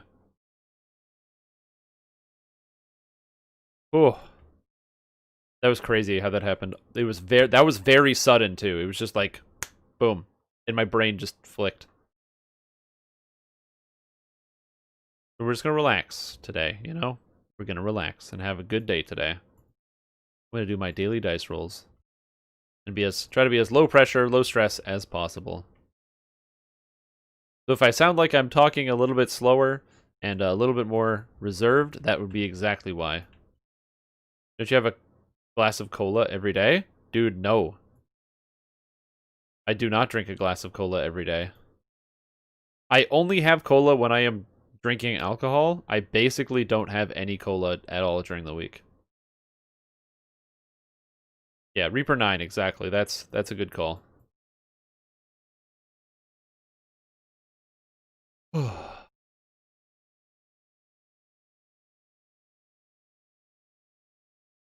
Anyway, if I end up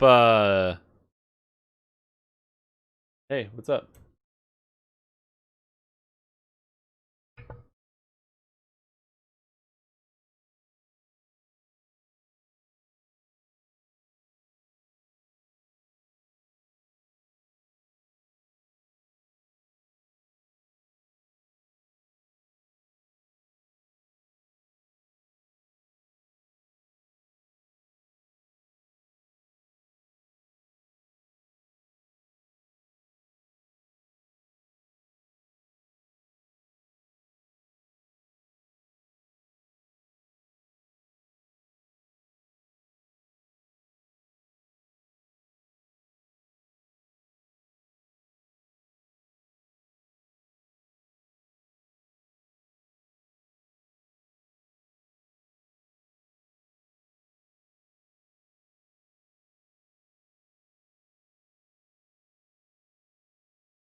My roommate is just concerned that I'm gonna die, which is very nice. I don't think I'm gonna die. I might. I don't think so, but I might. Good Slavelo staff last night by sheer luck, so Scorch is just shredding. Nice. Sitting during quarantine, make sure to get a good walk-in. I do. I do get a good walk-in. I try to get up and get some walk-in every single day now. And I also use my good old standing desk as well. I have 108 empty slots. Hell yeah, man.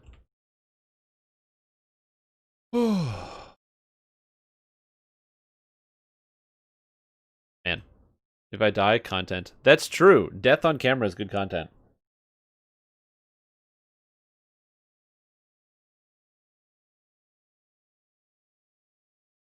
Okay. No dying on camera today, Shrim Tom. I know. It would be totally sad if I died. Because then I couldn't play DDO anymore. I'd just be dead. You think there's DDO in the afterlife? Oh my god, afterlife DDO. You just, you die and you go to heaven and they have DDO, but it's DDO without lag.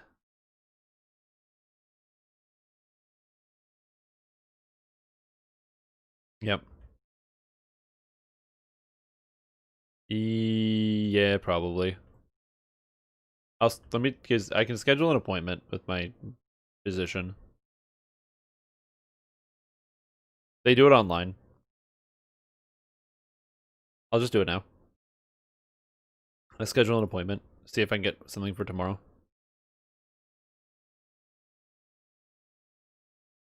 Go to a tavern and set your respawn. That's a very good idea. But yeah, my plan is to schedule an appointment with a physician. I just wanted to sit for a little bit and kind of not think. You only play on your hardcore characters that have died? That'd be funny.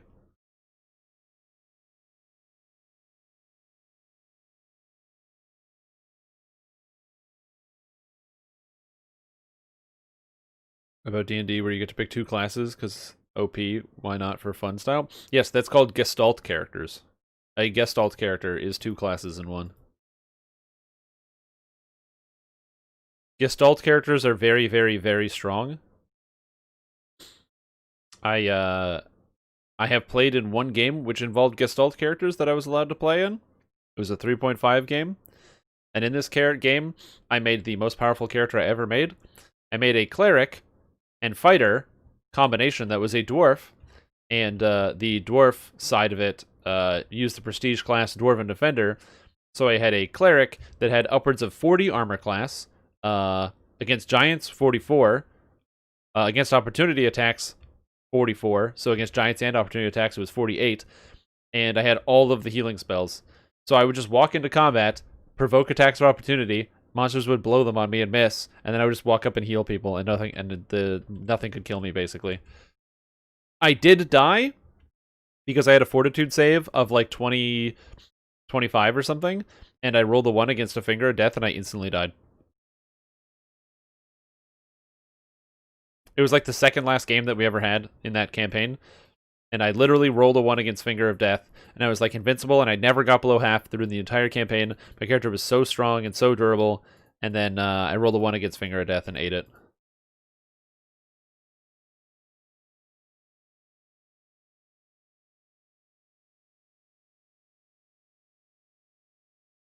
Death block on a cleric?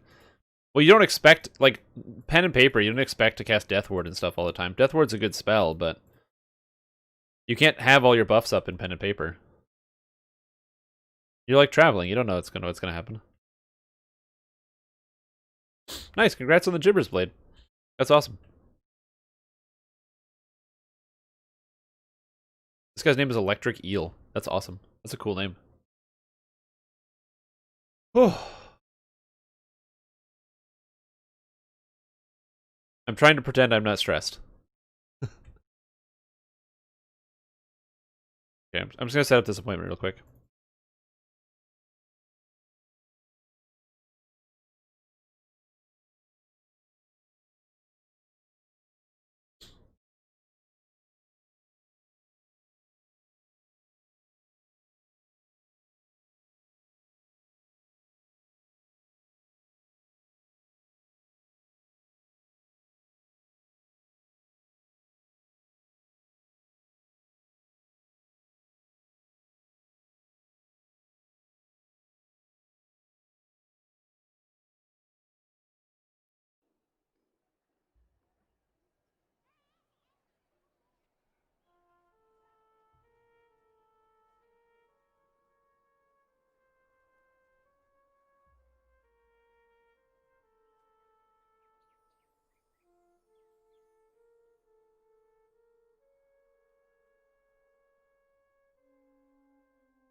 Uh...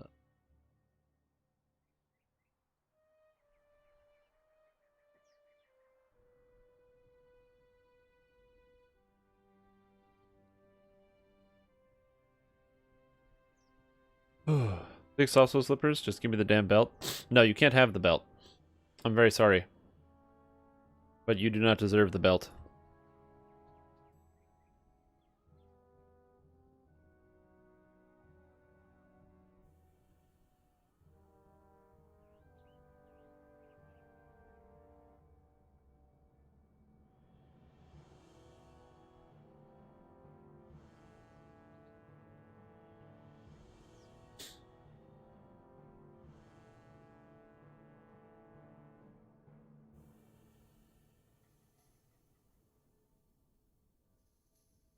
Cool.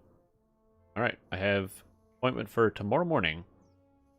It's very convenient. Let's sort it out.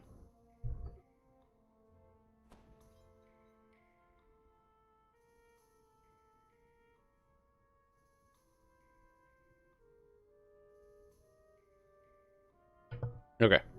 Anyway, now we're good.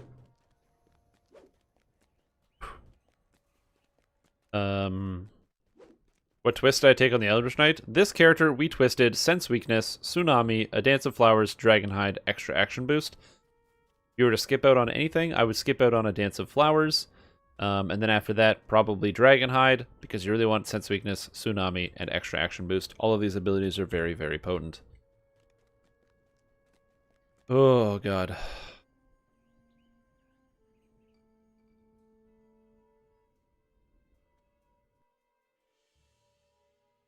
Let's keep going with some Ravenloft and do everyone's favorite quest, Mad Tea Party.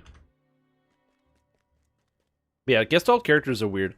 The problem with building a high-powered pen and paper game is that it's a lot more complicated to make it fair and balanced for like party members, especially with if either people are high level or people are something like a Gestalt character, because the variety of power that the different characters are going to have is going to be absolutely massive. Like, the strength of somebody who is playing as, like, the fighter rogue is going to be very different than somebody who's playing as the sorcerer bard, right? So, and especially spellcasters get, like, crazy strong. The thing about Gestalt characters that makes them kind of interesting is that there is, like, a defined limit on their power. Think about it like this. You know, if you are playing a sorcerer and a cleric, you think to yourself, okay, I can cast sorcerer spells and cleric spells, and that's really cool. But you can only cast one. Yeah, I have never run out of mana on this character, so I don't take Endless Faith. But you could if you wanted. If you wanted to have more spell points. I've never run out of mana, so I haven't thought about it. Yeah. So it makes it very difficult, because one, your characters will have insanely different levels of power. Not everything is going to be synergistic.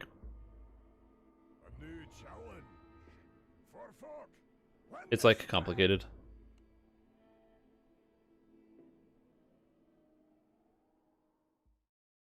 Whew.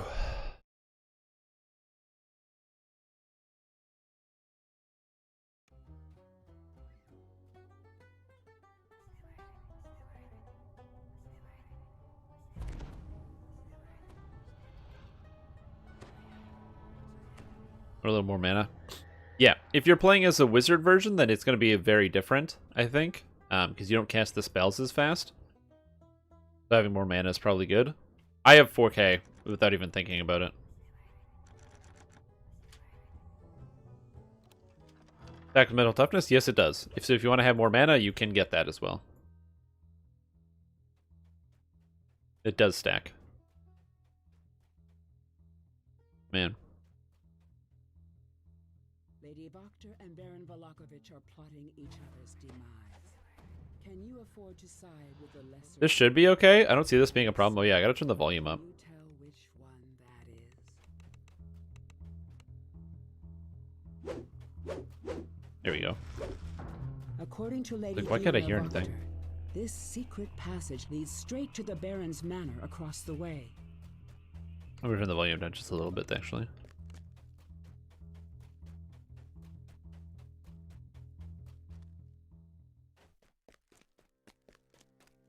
Oh, nice. That's pretty sick.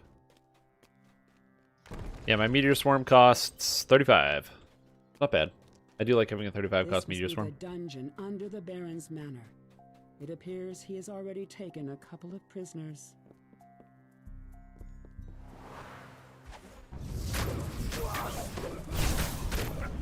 To save time, I'm just gonna get the guy to go downstairs. A harsh, commanding voice issues from down the hall on the left and reverberates throughout. So the talk to Baron's Ezek and manor. say, secret passage in your dungeon. And Ezek gets murdered. It just helps me out a little bit. I don't think my character handles demons very well. Oh, hello. Textures.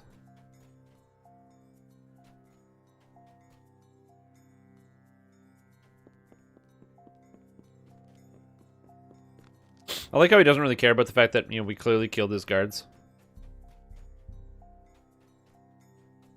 Sounds good. Like I said, we're just going to be chilling today, I think.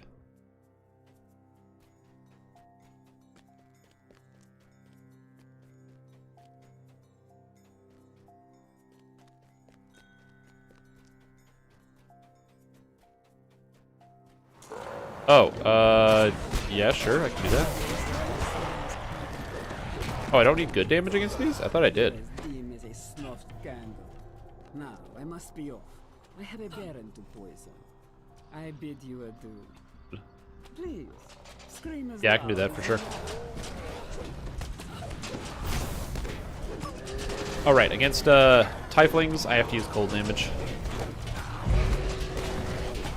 And then against the demons, I have to use lightning damage.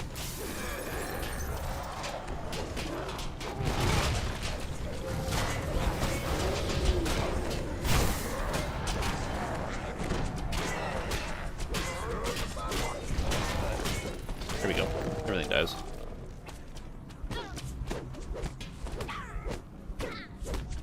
Oh, Ezek's still alive. Look at this guy. Trying to stay alive, trying to kill me.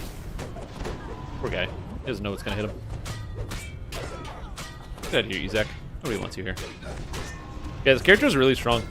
Is that I'm just kind of like just chunking my way through Reaper 4, which I think is pretty much where I'm gonna sell this character as being like very comfortable at. Is it the fastest thing? Nah. Does it work without any issues? Yeah. I'm 500 mana deep into this quest.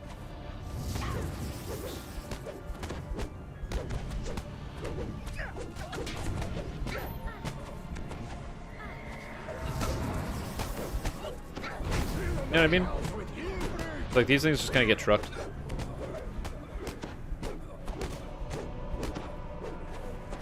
What damage type are Blue Abishai weak to? Fire? Oh, well, that guy's gone.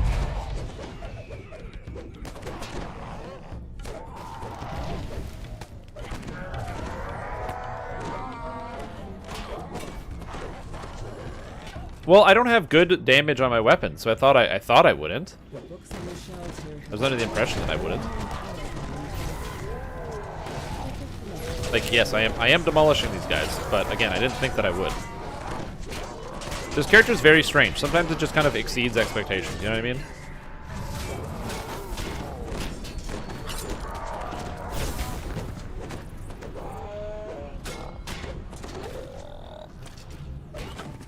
I think it's one of the reasons why a lot of people, you know, they sleep on some of these characters. They sleep on things like Eldritch Knight because they go like, oh well, Eldritch Knight, it's not the highest damage in the game. That's absolutely true.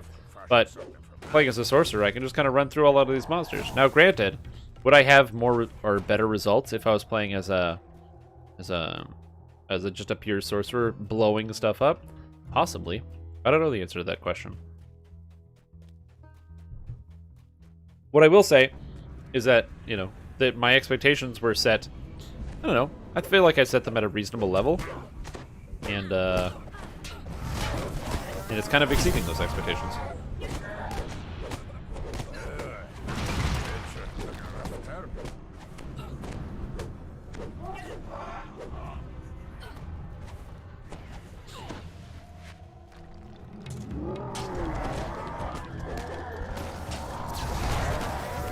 This should be good. All these monsters are going to die, I think, for the most part.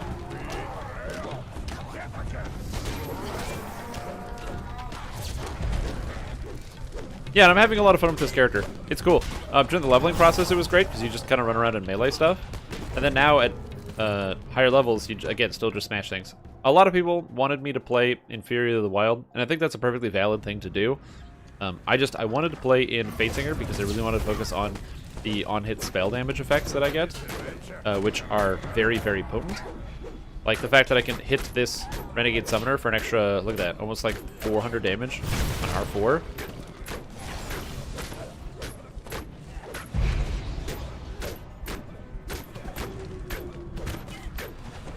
Oh yeah, this character gets lots of kills. I do a lot of damage. It's just not as good, like the single target is not as good as other classes, but you can solve the single target damage by basically just playing as a single weapon fighter or a two-handed fighter, or two-weapon fighter. And that solves your single weapon damage problem, or single target damage problem.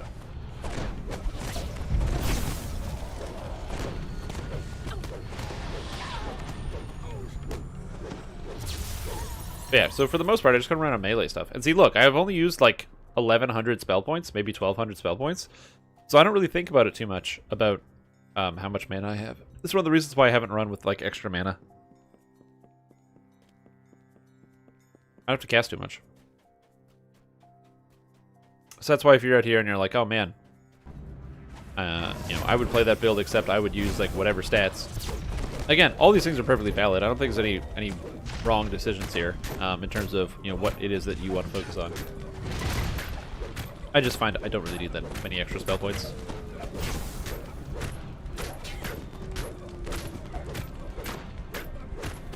Masters of single weapon fighting? No, because it requires 6 feats. So you can possibly do that on like a wizard who gets 6, who can use all of their feats. But like I said, remember that's 6 feats.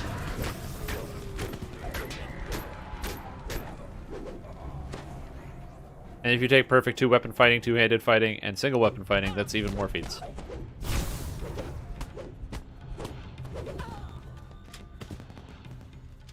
Lady Voctor does a double tap.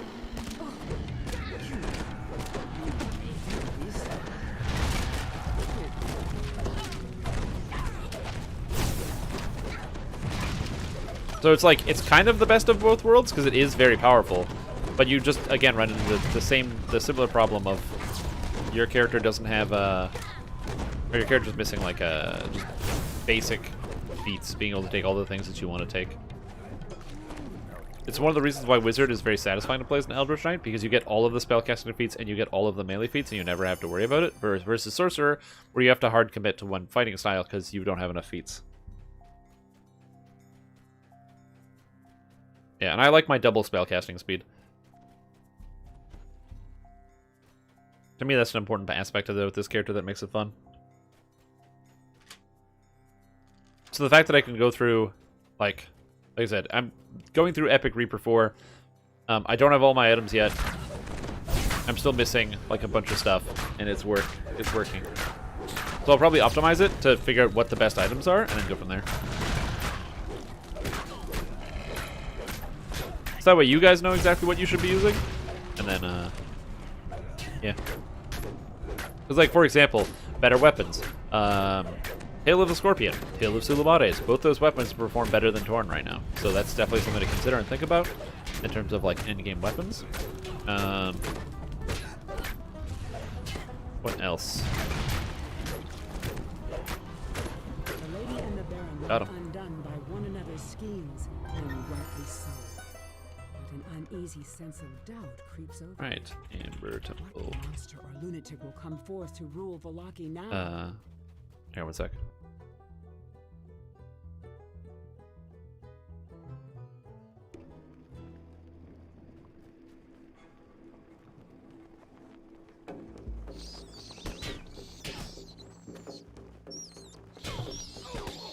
No, not Barovian bats. I'm very congested today, and I don't know why. Makes me sad.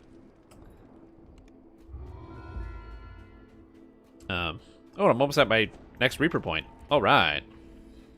That feels pretty good. Yeah, I think that this character has a lot of weird and different options that you can take with it, other than just some of the straight-up melee that I have decided to do. Let me take off my headset for a bit, actually. I don't like wearing this one. I'm going to go to your temple. Yeah, you get a lot of good options when it comes to playing as a Eldritch Knight. So overall, I would say that it's super versatile. One of my favorite parts about it is because everything is all universal spell power, and it's not really restricted to a single thing. I should probably unspec my points out of Fire Savant and put them into, like, Lightning Savant instead. Because I use electric spell power the most often to deal damage. Because I can go up to these things and be like... and then everything dies. Which is not too bad.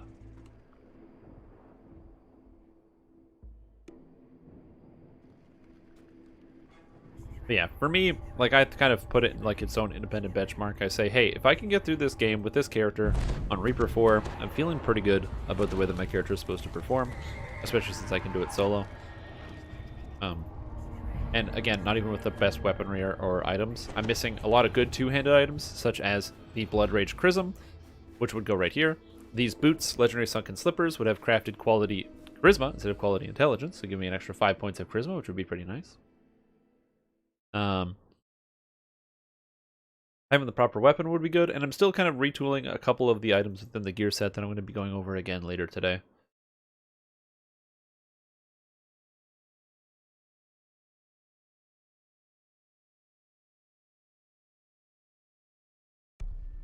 Yeah, that's the loading screen.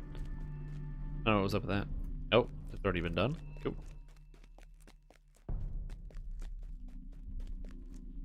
Yantar. Some people really hate this quest. I don't. There for sure was a time where I hated this quest. But not now.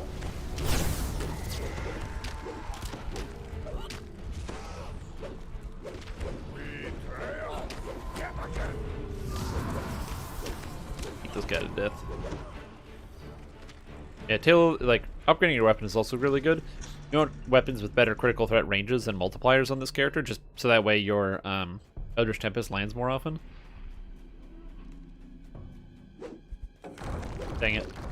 Stupid strike through.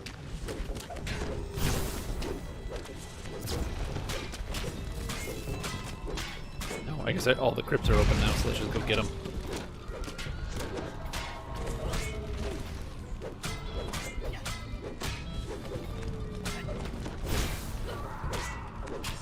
Alright.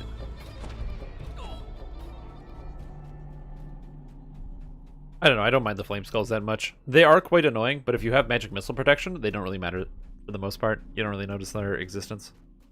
Man, I don't know what it is. It's because I'm congested, and so there's like the left side of my nose has this tiny little gap where air can pass through. And so when I'm talking, what ends up happening is like, there's just like this little bit of pressure. So then every time I try to say anything, it feels like this almost like intense itching vibration as there's like little bits of air that are escaping through that nostril, and it's very annoying.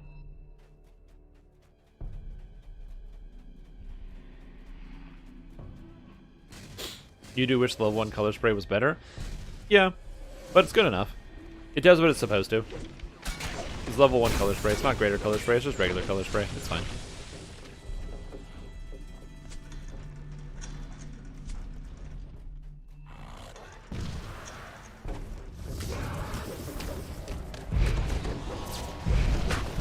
Oh shit, we have a bunch of monsters.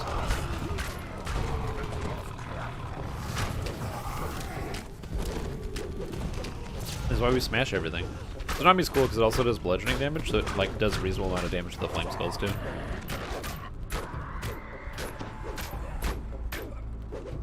That may solve my problem, we'll see.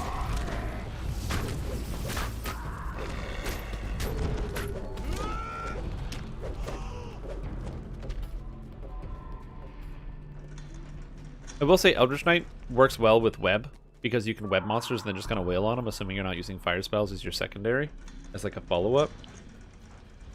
And that's annoying. Coin fall near your feet. Bounce on The purple wings. I don't have purple wings. I have white wings. I defy you, young man, because I have purple wings. I did like the purple wings, and I wanted to use them, but I figured that would have been too much purple for one character build.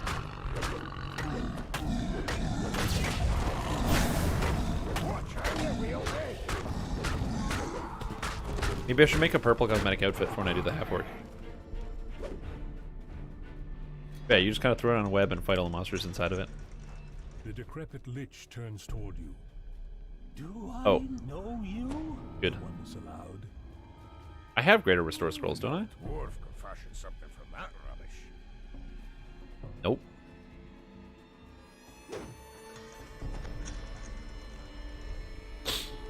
That's true.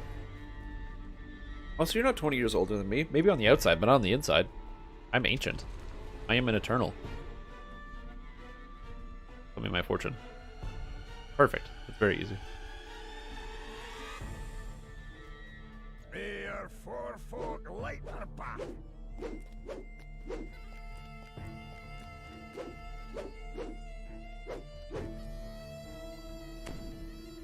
I'm gonna get the end chest just in case. Because I need way more items to level up my shit. That's true. That's true. Was that half an hour ago? Man, I don't know how long it's been.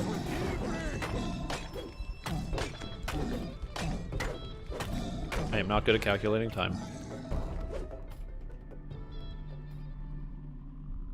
Oh shit, I just got stone golem expertise. I can now see the health of stone golems. Voices. found the symbol of Ravenkind. Surely it will be useful in the struggle against Strahd. That's true. I am an old man on the inside and the outside. This is a correct and accurate statement. This is the sarcophagus of Zulu that Casimir was searching for. You call out to him, and moments later, he arrives. I do remember when this was like very, very, like this quest when it first came out, when it was very, very perplexing. Can't get that back.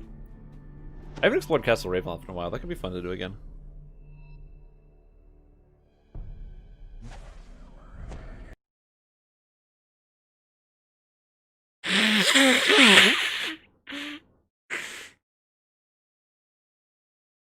I muted the wrong thing.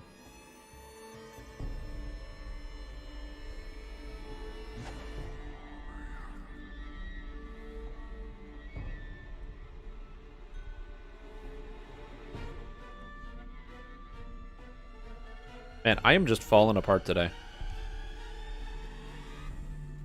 It's fine.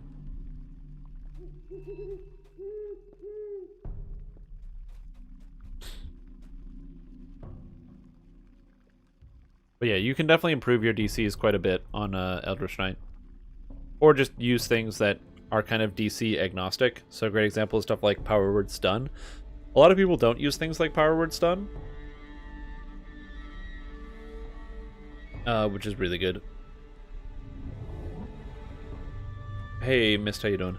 What's up? What's going on?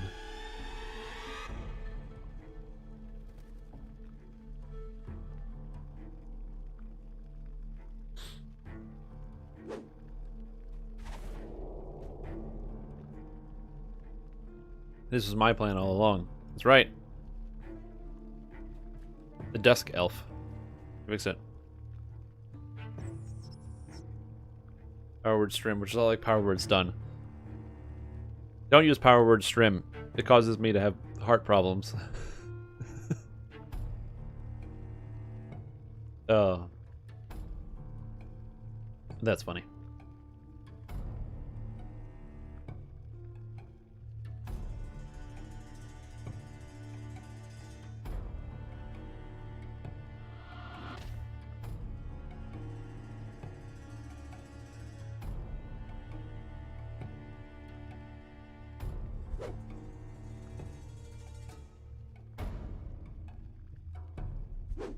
I thought Power Word Strim is how you killed Reapers. No, no. I use click. Right click is how you kill Reapers. By right clicking on monsters, it allows you to kill them until they have no more health left.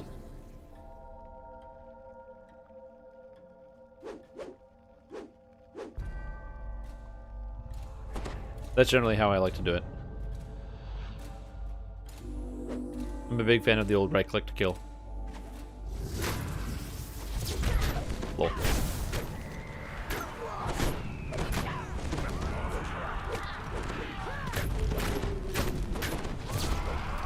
Bye. And so this character does a lot of damage. People scoff at the base damage, and they'll be like, "Oh man, you know the elemental damage you add is so low." I'm like, yeah, it's not the highest in the game. It's not that bad. Kukri, nice.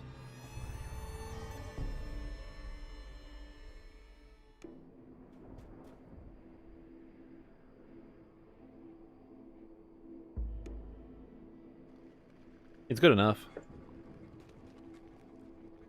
You know, hitting these guys for like 600 damage with my elemental. Plus my feat, which I need to change.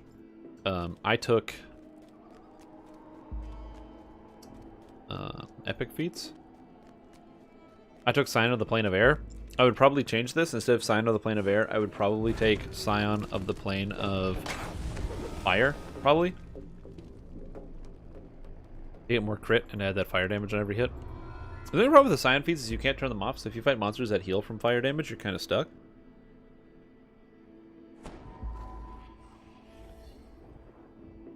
But Scion of the Plane of Fire also gives you more spell crit damage, and you don't crit very often, so that's also a weird one.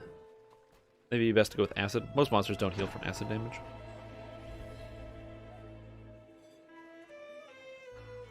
Trying to like open up the menu.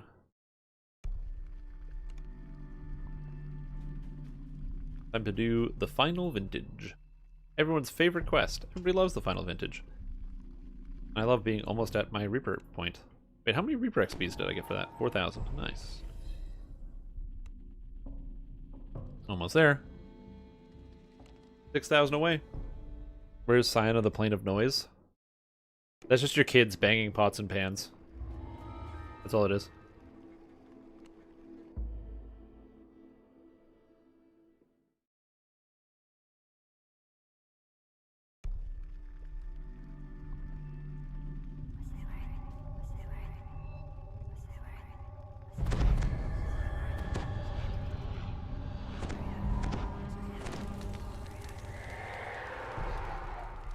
These, one of these, one of these. Spellcasts. Don't have rebuff in the game. Then we're all set. You immediately spot a lone figure crouched near the entrance to the Yes, this loading character works pretty well. This must I'm be looking forward to being Stefan able to share it with everybody. Davies Give people style. kind of the 411 on this situation. Because again, I don't want people to think that Eldritch Knight just like somehow magically doesn't work when it clearly does. Or that, you know, you have to play as like a pure strength build or something to make this character work. I don't think you do have to. You just have to be able to temper your expectations about what it is you're looking for.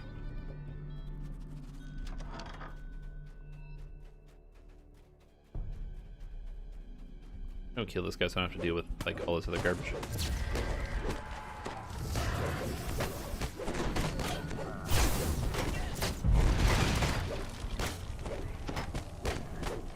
Whack.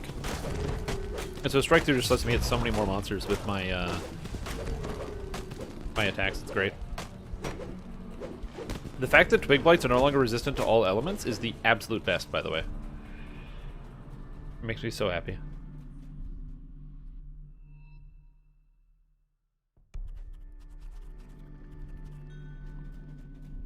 The Martikov family makes its home in this part of the winery. I am currently using Torn from the Babala Saga raid. Torn is a very, very good Great Axe. It is not the ideal weapon for this character build. I'd rather not use a Great Axe if I have the option. However, like a weapon I'd much rather use would be the Tail of Sulamades or even the Tail of the Scorpion. But I didn't get either to drop when I did both the raid and the quest, so we're just sitting with Torn because that's what I happen to have in my TR cache. It is the afternoon. Good afternoon, Royal Pissant Gaming. I hope you're feeling good today. Hope you're ready to tackle the day. As I am.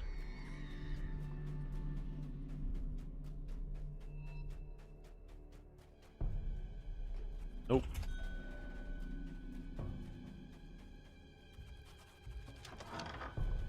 Feel like Torn more than Black Razor? Black Razor is just easier to get to.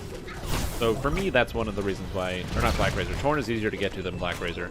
It's not that I like one more than the other. It's easier to get to.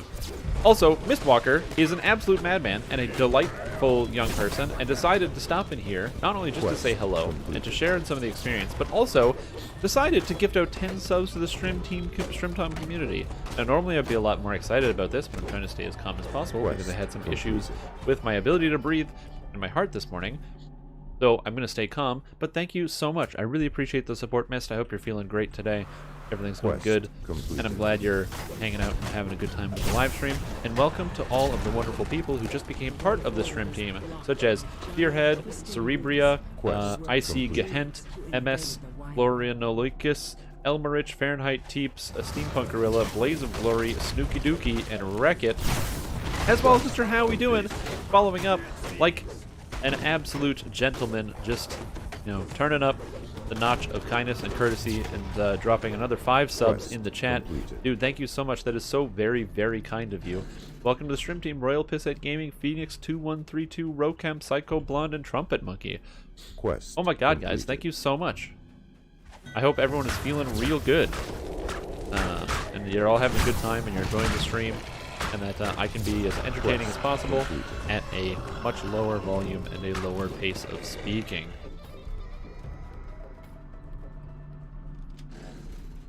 Quest completed. Nope. That is so kind of you. Oh my god, and you just gifted another 10 subs. Dude, this is literally crazy. Oh, I need to stay calm. Breathe. That is so kind of you, dude. Now I'm overwhelmed. That is crazy. Thank you so much. That is unbelievable. I really appreciate that. That's very helpful and very kind of you, and I hope everyone, now that you have your subs, can appreciate the wonderful emotes, the awesome community that we have here of the the smart and the thinking people, all of my wonderful compassionate viewers out there who are having a good time. You found all the Quest. So I'm hoping that everyone's doing good today. Welcome to the stream team. Proxy for a name, Samius, Quest Okamish, Elite Loini, One Pocket, Bad Daddy Lama, Cake Assault, Cake Assault. Oh, that's interesting. Dirty Dexter, Pinsley, and Additive. Quest. Welcome, we're at the end of Final Vintage. Please step inside for some free Reaper XP. But that, dude, that is so kind. Thank you so much. Quest completed. I hope you guys are all having a good morning today so far. I'm feeling good mentally, and for the most part physically. Just a little hesitant, cautious.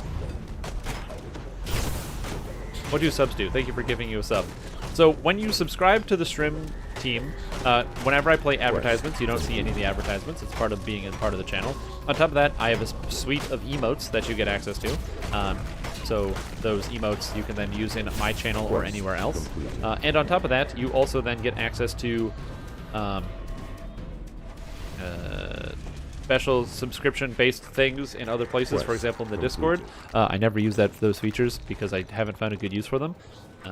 But that's another thing. And then also, it helps support the channel and what I do. Everybody who subscribes, it's literally directly funds the stream, so I can continue to provide this fun content for all those of you who like to watch. And I am very grateful to every single person that gifts subs or subs themselves, or even just watches and tunes in on the regular, because it's really, really nice, and I appreciate it. I'm very grateful. And is replaced with a sweet smell of fermenting grapes. Thanks to you, the Wizard of Wines will produce one more one sec. vintage.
A chill wind blows down from the slope as you approach Yester Hill. Dark, ominous clouds gather high above. A strange rhythmic chant can be heard in the distance. You can't make out the words. Jump from the stone and look at your lightning dances amongst the cairnstones, ringing the hill within Sorry about that. Yes. It wasn't really kind of SSG. It was mostly to fix a problem that they created. In which they inadvertently had a incorrect binding status of some of their kits. So the binding status was set so that some of their sorry, I need to click this quest update. Sure, this guy can join. Welcome. We're in Wrath of Earth right now. They need to fix the binding status of some of their specific augments. There are several augments that would cause your items to become bound to character, and they had to figure out how to fix it. But then afterwards, they can't unfix the items for free. So yeah, exactly. I agree. I'm happy about the free Jeweler's Toolkits anyway. But yeah, so it's very, like I said, I appreciate every single person who tunes in to watch the live stream, as well as some of my YouTube videos and things like that. And everything is good. What levels did you take each of the 2-handed fighting feats, and will they come pretty late? I took the first one at level 1, I took the second one at level 12, and I took the third one at level 21. So 2-handed fighting at 1, improved at 12, and greater at 21. Normally I would take Adamantine Body at 12, but I took Adamantine Body at 6 and just made sure to spend the points in the Warforged tree to get access to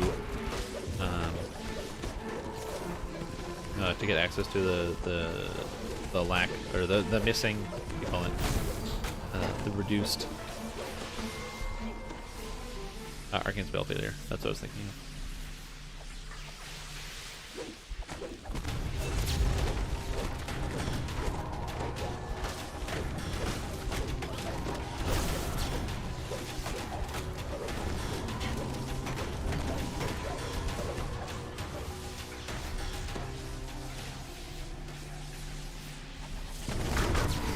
But yeah, the Eldritch Knight does have to take its feats at kind of a weird piecemeal fashion. It's one of the reasons why it works reasonably well with Sorcerer. Because in a lot of cases, imagine you're playing a character like a wizard where you have all these extra feats. You're like, yeah, I don't have to worry about when I take my feats because, you know, you get all your free meta magic feats and your spell focus feats, all the stuff you get for every 5 wizard levels. That's great. However, consider that for the Sorcerer, because you have to take these feats at such a weird spread out fashion, 1, 12, and 21, and 18. You have your level 3 feet, 6 feet, and 15 feet, and 9 feet pretty much to spend on whatever you want. Which means you can take a lot of different things. So for those feats I took Precision, Adamantine Body, Completionist actually, because I had access to it, although you don't need it, and Precision. Those are all things to consider though.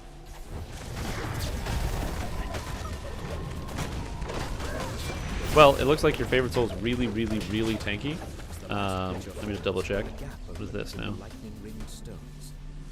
The chanting grows louder as you approach the crest Oh, of the hill. yeah, that's funny. A wave of dread washes over you as you enter the circle of stones. Ahead is a huge, looming statue.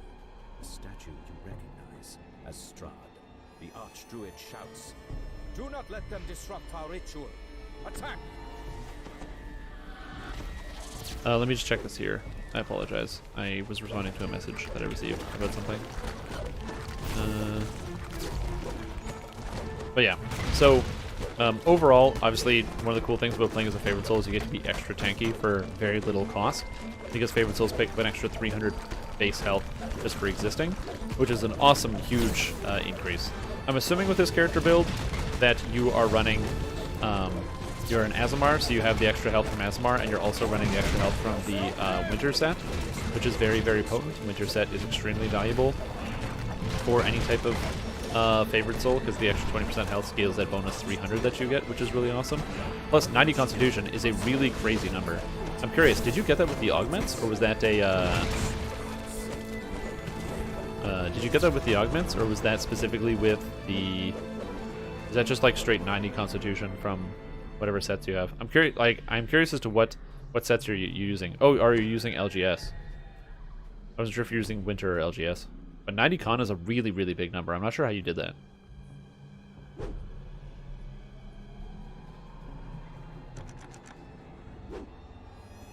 Examine the statue and find a hollowed-out cavity in the chest.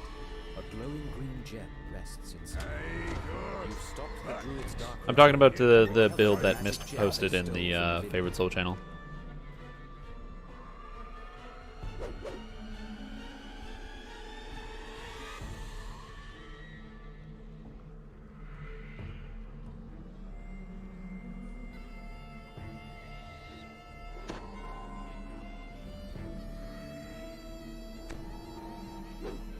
Anything that would Right. help with slaying a giant.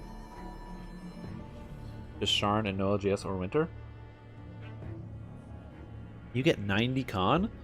Holy macaroni. That's a lot. And the stats are really strong. I'm also impressed by the saves. Now, I'd also like to ask you, is this inside Reaper mode, or is this just in town as well? Because that does have a reasonable factor on considering some of these options. But yeah, really high armor class. I'm assuming you're using the Sharn tank set, and not the Sharn healing set. 900 spell power is good. I'm assuming also you have a reasonable amount of crit as well. You obviously don't need that much wisdom, because I'm assuming you're not going on DCs and mostly just for healing. That you're not being like a crowd control type character. However, there are good options for characters that aren't specifically a crowd control character. Most specifically using both color spray, and even if you wanted, you could also use the tsunami.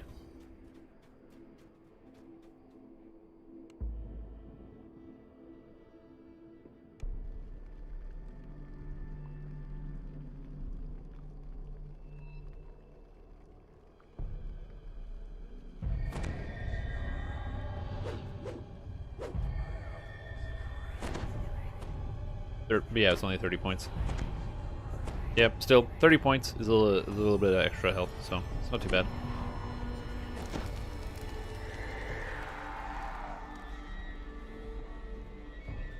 But yeah, but that's not the point. The point is, like, still, that's pretty impressive stats, especially for being a character that doesn't have any type of stance.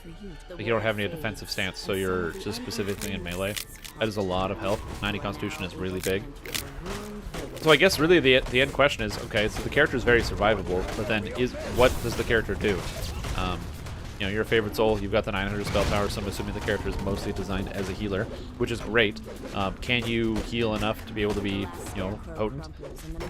Is 5,000 spell points enough on a type of healing favorite soul? What is the actual limitation on what you need? One of the cool things about having like 1,300 spell power, some stupid big number, is that you have the ability to essentially fully run over top of a whole bunch of different types of monsters and like, you know, avoid a lot of spell cost management. These you can just fully commit into using the oh yeah, I forgot these are hellhounds. But you can just fully commit into using closed wounds to do most of your healing for you. And with all the spell power, you know, get it healed to like 600 to 700, and you're just constantly spamming it into somebody.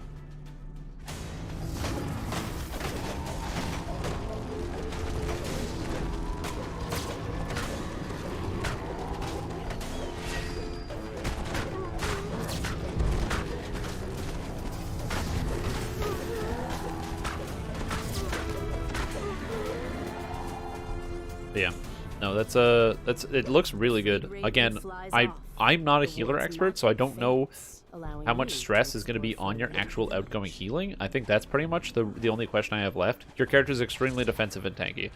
You can take multiple hits in Reaper 10 from monsters, which makes your character, you know, really, really good for standing up to the toughest monsters.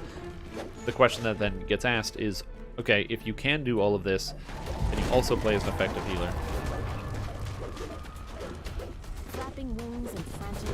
Yeah, that makes sense. From the ruined building to the northwest.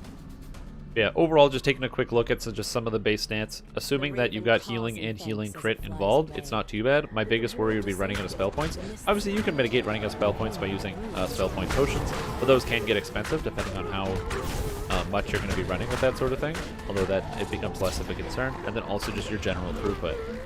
If somebody's getting beaten to death, can you get around that situation? But overall, looks really strong. I would say the only thing that you could potentially work on in this type of character is finding a way potentially to work either work in some more fortification, and then also again focusing on either having a swappy for DCs if you wanted to have something like Mass Frog as an available thing to run, or focusing on your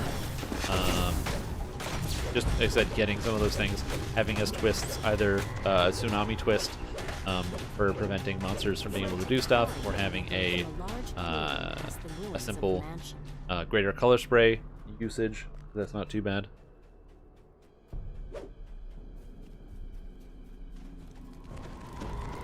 Yeah, and I'm assuming that this is also playing it Unyielding as well. Unyielding is pretty good for giving yourself a lot of different tanky options, especially with the extra hit points that you get to pick up. Yeah, so it's definitely good. The extra 20% life. But I would say, just again, something to manage, monitor, and consider is how this character would also feel in Exalted Angel. One of the nice things about Exalted Angel is that they have a self-raise that works through the Reaper death penalty, so you can just instantly pop it open and have it working. It's very, very good.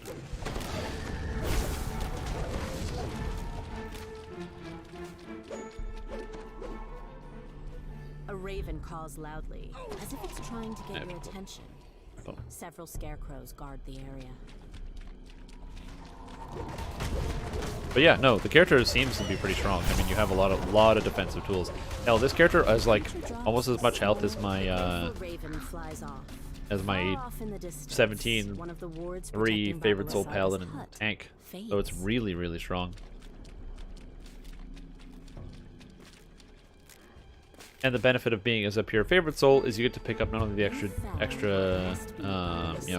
wisdom from the capstone of the favorite soul tree, but you're also able to easily pick up the additional. Oh, these guys are immune to light with dredges. Duh, I knew that.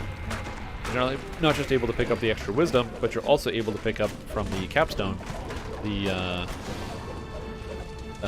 true resurrection in combat, which is good.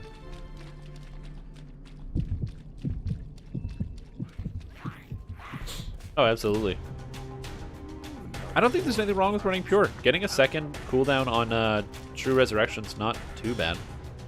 I think the problem is that on Reaper mode, you don't really need a second True Resurrection because usually people are not all dying at the same time and you have to deal with the cooldown. It's not like a bunch of people die and you can like instantaneously pick them up and Superman it. It's just not how it's going to happen in combat, in actuality.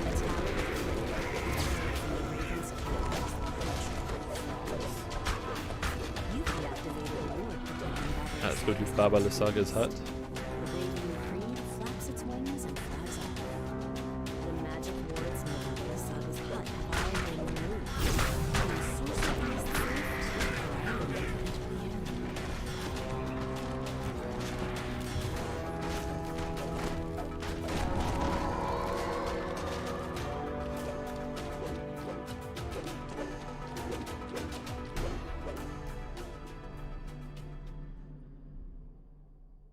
As you approach the chest, oh man, we're going so fast through this quest. I'm like, I'm not even there.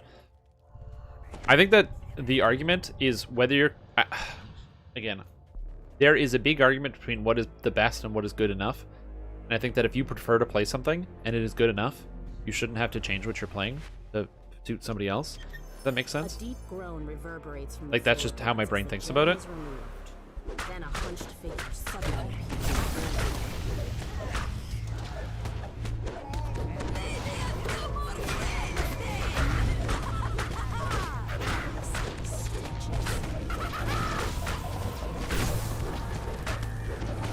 So if it works well enough and you like it, then you should play that thing.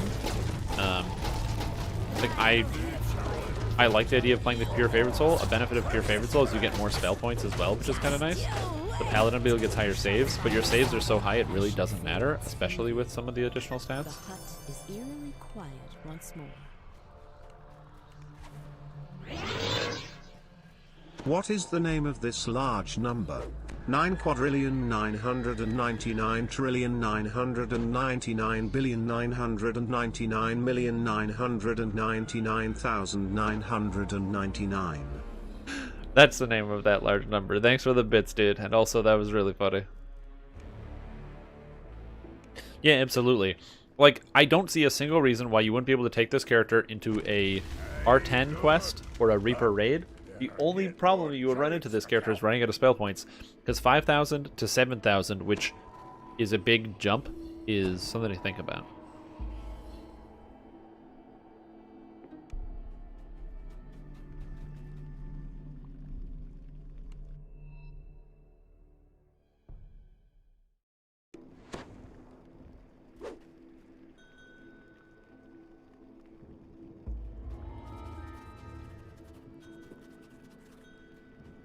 Let's go to sunrise. Let's do it. Sun also rises. Am I gonna get my Reaper point? I need 1,400 to get it from this quest. Got Reaper point 78. How cool is that? Perched on the snowy hillside, the Abbey of St. Markovia rises above the swirling mists. Madame Eva, the Vistana fortune teller, has made... At long last, your journey has brought Oh, there it is. to a place of kind. Bestial figures... Oh, I can't cast gloves. Damn it. You spot a tiny little Whack, whack, whack. We have the Sun Sword and the key. That was very, very convenient. Wrong with it. The legends say it blazed with a blinding light, but this is just a lifeless hill. Is this guy like a pure monk? I wasn't paying attention. Serena knows how to make it shine again. Grandmaster of Flowers. Two strange I don't know why so many people use that epic entrance to destiny. the main hall of the Abbey. They I guess it's watch kind of you cool because they have curiously everything as as you nothing, but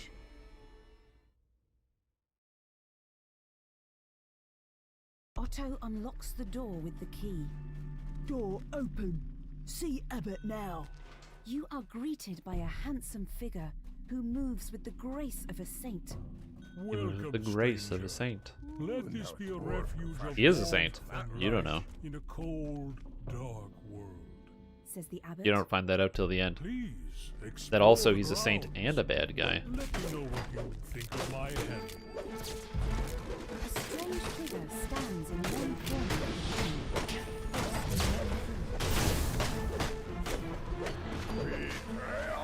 There we go. Again, Reapers are one of those things that they don't have the most health, so the high non-crit damage, like that I'm able to do here, is really, really nice. One of those situations where I can't just directly critically strike the Reapers. One of the reasons why Eldritch Knight to me feels fun is they have really high base damage. They're the closest thing you can get to like just fully non-crit characters.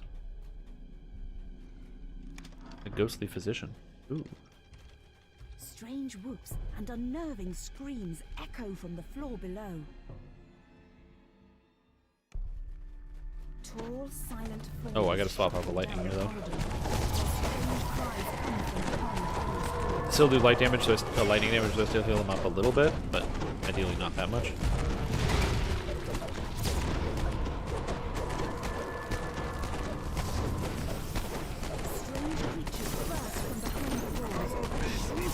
I love how the client just gets stuck and it's like ka-chunk, ka-chunk, ka-chunk, ka-chunk.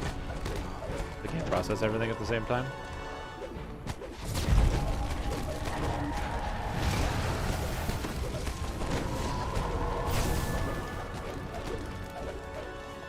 When I say base damage, I think about like I'm talking about. Sorry, I'm probably mixing words. There's in my mind there's crit damage and non-crit damage, right? Crit damage is when you crit, and non-crit damage is when you don't crit.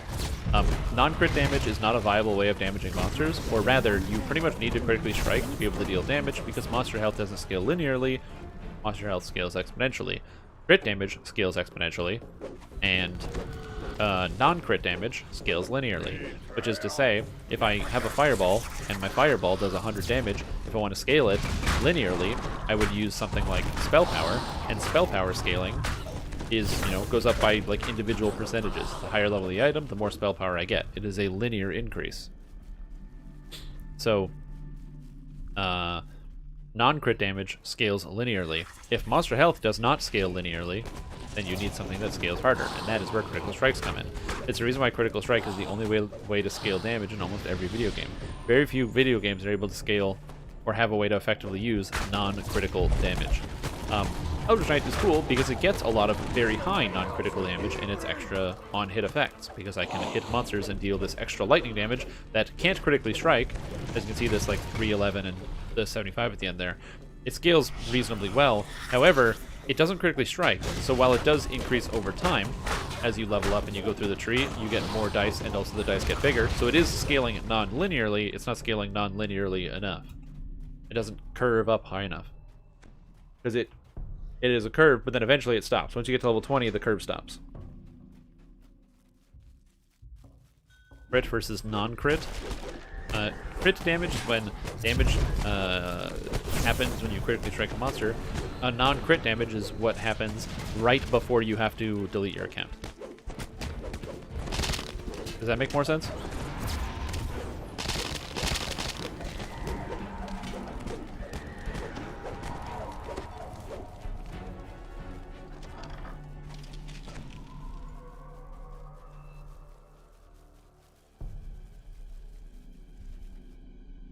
Oh, there's a bonus chest? I didn't even see that there. A decrepit shrine overlooks a small, tranquil pool. Alright. You open the gate and let Irina into the shrine. There you are. This seems so familiar, but I'm sure I've never been here before.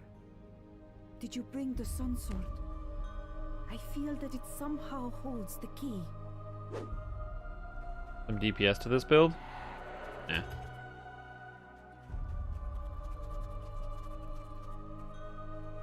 Must delete account again. Yeah, exactly. You gotta delete the account every 10 to 15 minutes or so. If you've made an account, that's a problem. You're already on your way to account. Like, making an account is the first step in account deletion.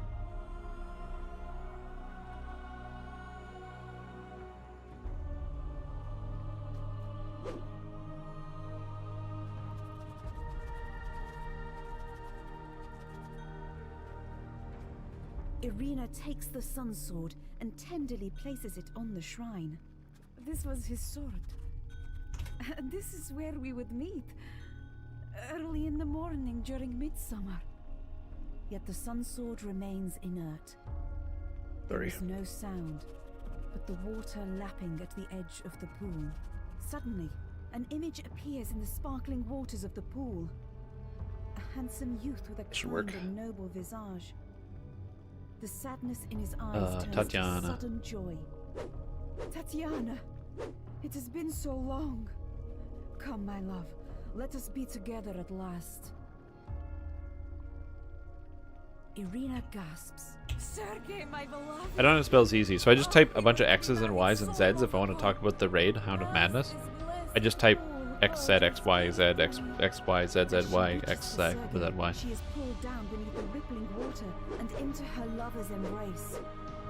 You have never seen a happier couple as they begin to fade from view. For a moment, all is quiet. Yeah, let's talk about. We need a way to put a cattle prod on Tatiana and her dead boyfriend. Absolutely. We need to make those guys go faster. Cries out. She is mine! A dark figure appears near the shrine. Escape! You cannot follow! Cries Strad. Oh my god, and somebody DC'd right now? That's a horrible. This is a horrible time to DC. What a horrible night for a curse. Oh, I'll just beat up ads, I guess.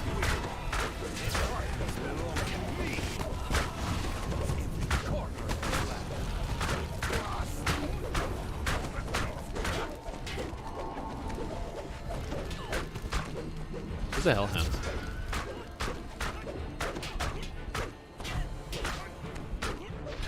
Stop that. Stop beating me up, Strahd.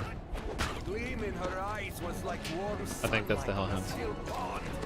There, there, there.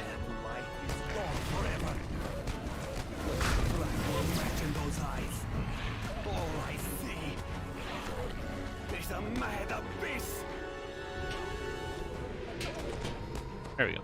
I can just take him out of there. Hopefully this guy will come back. If not, then we'll just kind of chill.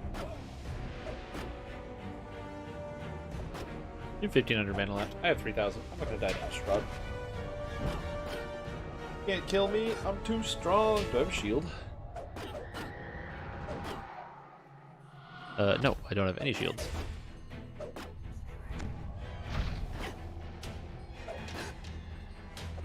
That would have been cool though, if I had a shield. Just like whip it out and be like, wow, tower shield, block. I didn't take shield proficiency actually, so I wouldn't be able to use a shield anyway.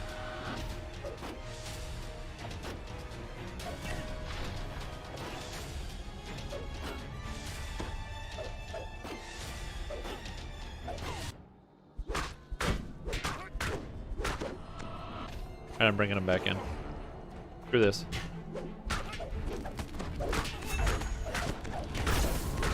I mean, horrible time to DC. Horrible time to DC. Yay! 78 Reaper XP! Yay! Or 78 Reaper points. Better to live your life. I can watch your dreams die slowly. With that, Look how happy I am. Strahd vanishes with the wind. I like how it took me like 2 lives to go from 74 to 75, and this life I went from 75 to 78. Weary, defeated land. Then, without warning, the sun sword blazes forth with a warm, bright light. You pick up the sun sword. Let's roll. The instant you touch the hilt of the dazzling, Ooh, I'm getting so many Night Mother's realize weapons. that That's this sweet. is the weapon that could slay Strahd. 78 Reaper But XP. this is the Ooh, key rip. to ending his dominion. Something starts to grow within you. Something you had almost Like I said, I for the most part enjoy Reaper mode, but I also don't have a requirement to play Reaper mode. When I do my Artificer life, there will be times where I'll probably skip on Reaper mode and go to Elite or something. That's just going to happen. I'm just telling you that ahead of time. So if you're like confused and you're like, wow, sometimes playing on You've Heroic? Like returned. what? booms the abbot. Please tell me what you think, and be frank. Or My he's only playing on Heroic desire is Elite? to That's improve the crazy. Abbey and this land. Is he immune to lightning? Hell yeah he is. What about acid? Do you have any idea how hard Hell yeah he is. What about cold? Hell yeah he is. What about fire? Hell yeah he is. Fuck, this game sucks. Twists into a Is he immune to all the spells that I cast? Cool. Sick. Come on, I'm just give him the old physical.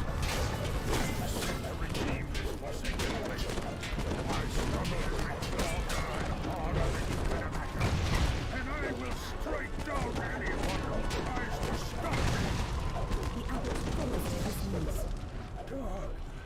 Perfect. Anything that would help me slaying a giant. He cries. Ooh, yeah, I agree, as weapon. his Let's get mortal something that'll help us slay form vanishes giants. from this How world. insightful. I love that. The weapon's so good. He's every time, oh, we're slaying giants? Anything that'll help with slaying a giant. He's just like, he's a dwarf and all he wants to do is slay giants. I love it.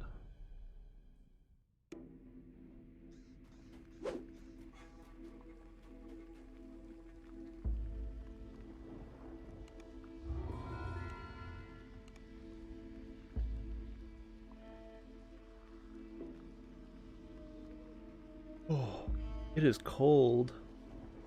I'm having issues with my blood. And I'm tired. Oh god.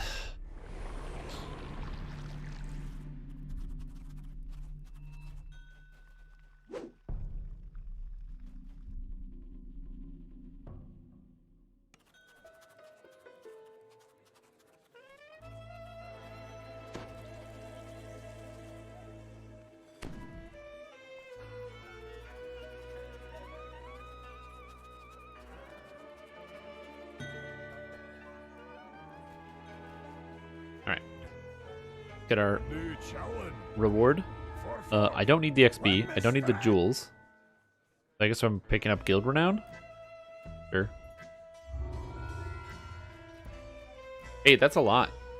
Don't worry about that. That's a lot of Reaper XP. Alright everybody, I have a doctor's appointment tomorrow to go make sure that I'm not in any type of danger. But I'm getting more and more nervous and worried about what happened earlier today. And so I think I'm just going to go visit a doctor right now.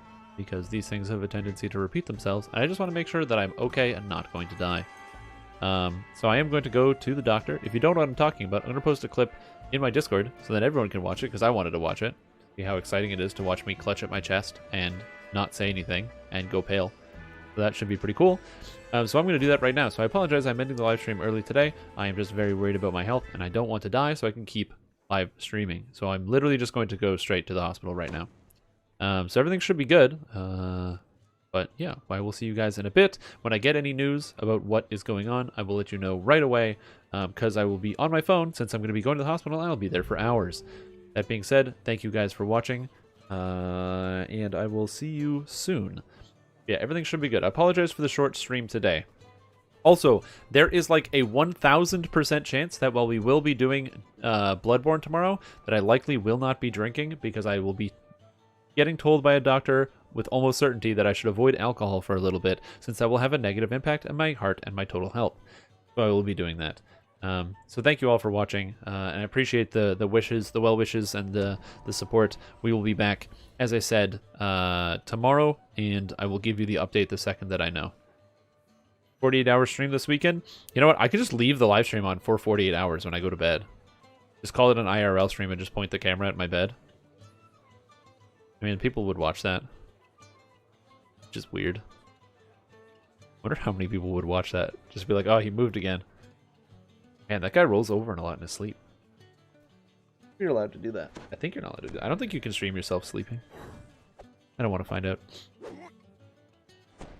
Alright, thanks everybody. Have a wonderful day, and as I said, I'll let you guys know from the office. You have cameras everywhere, oh god.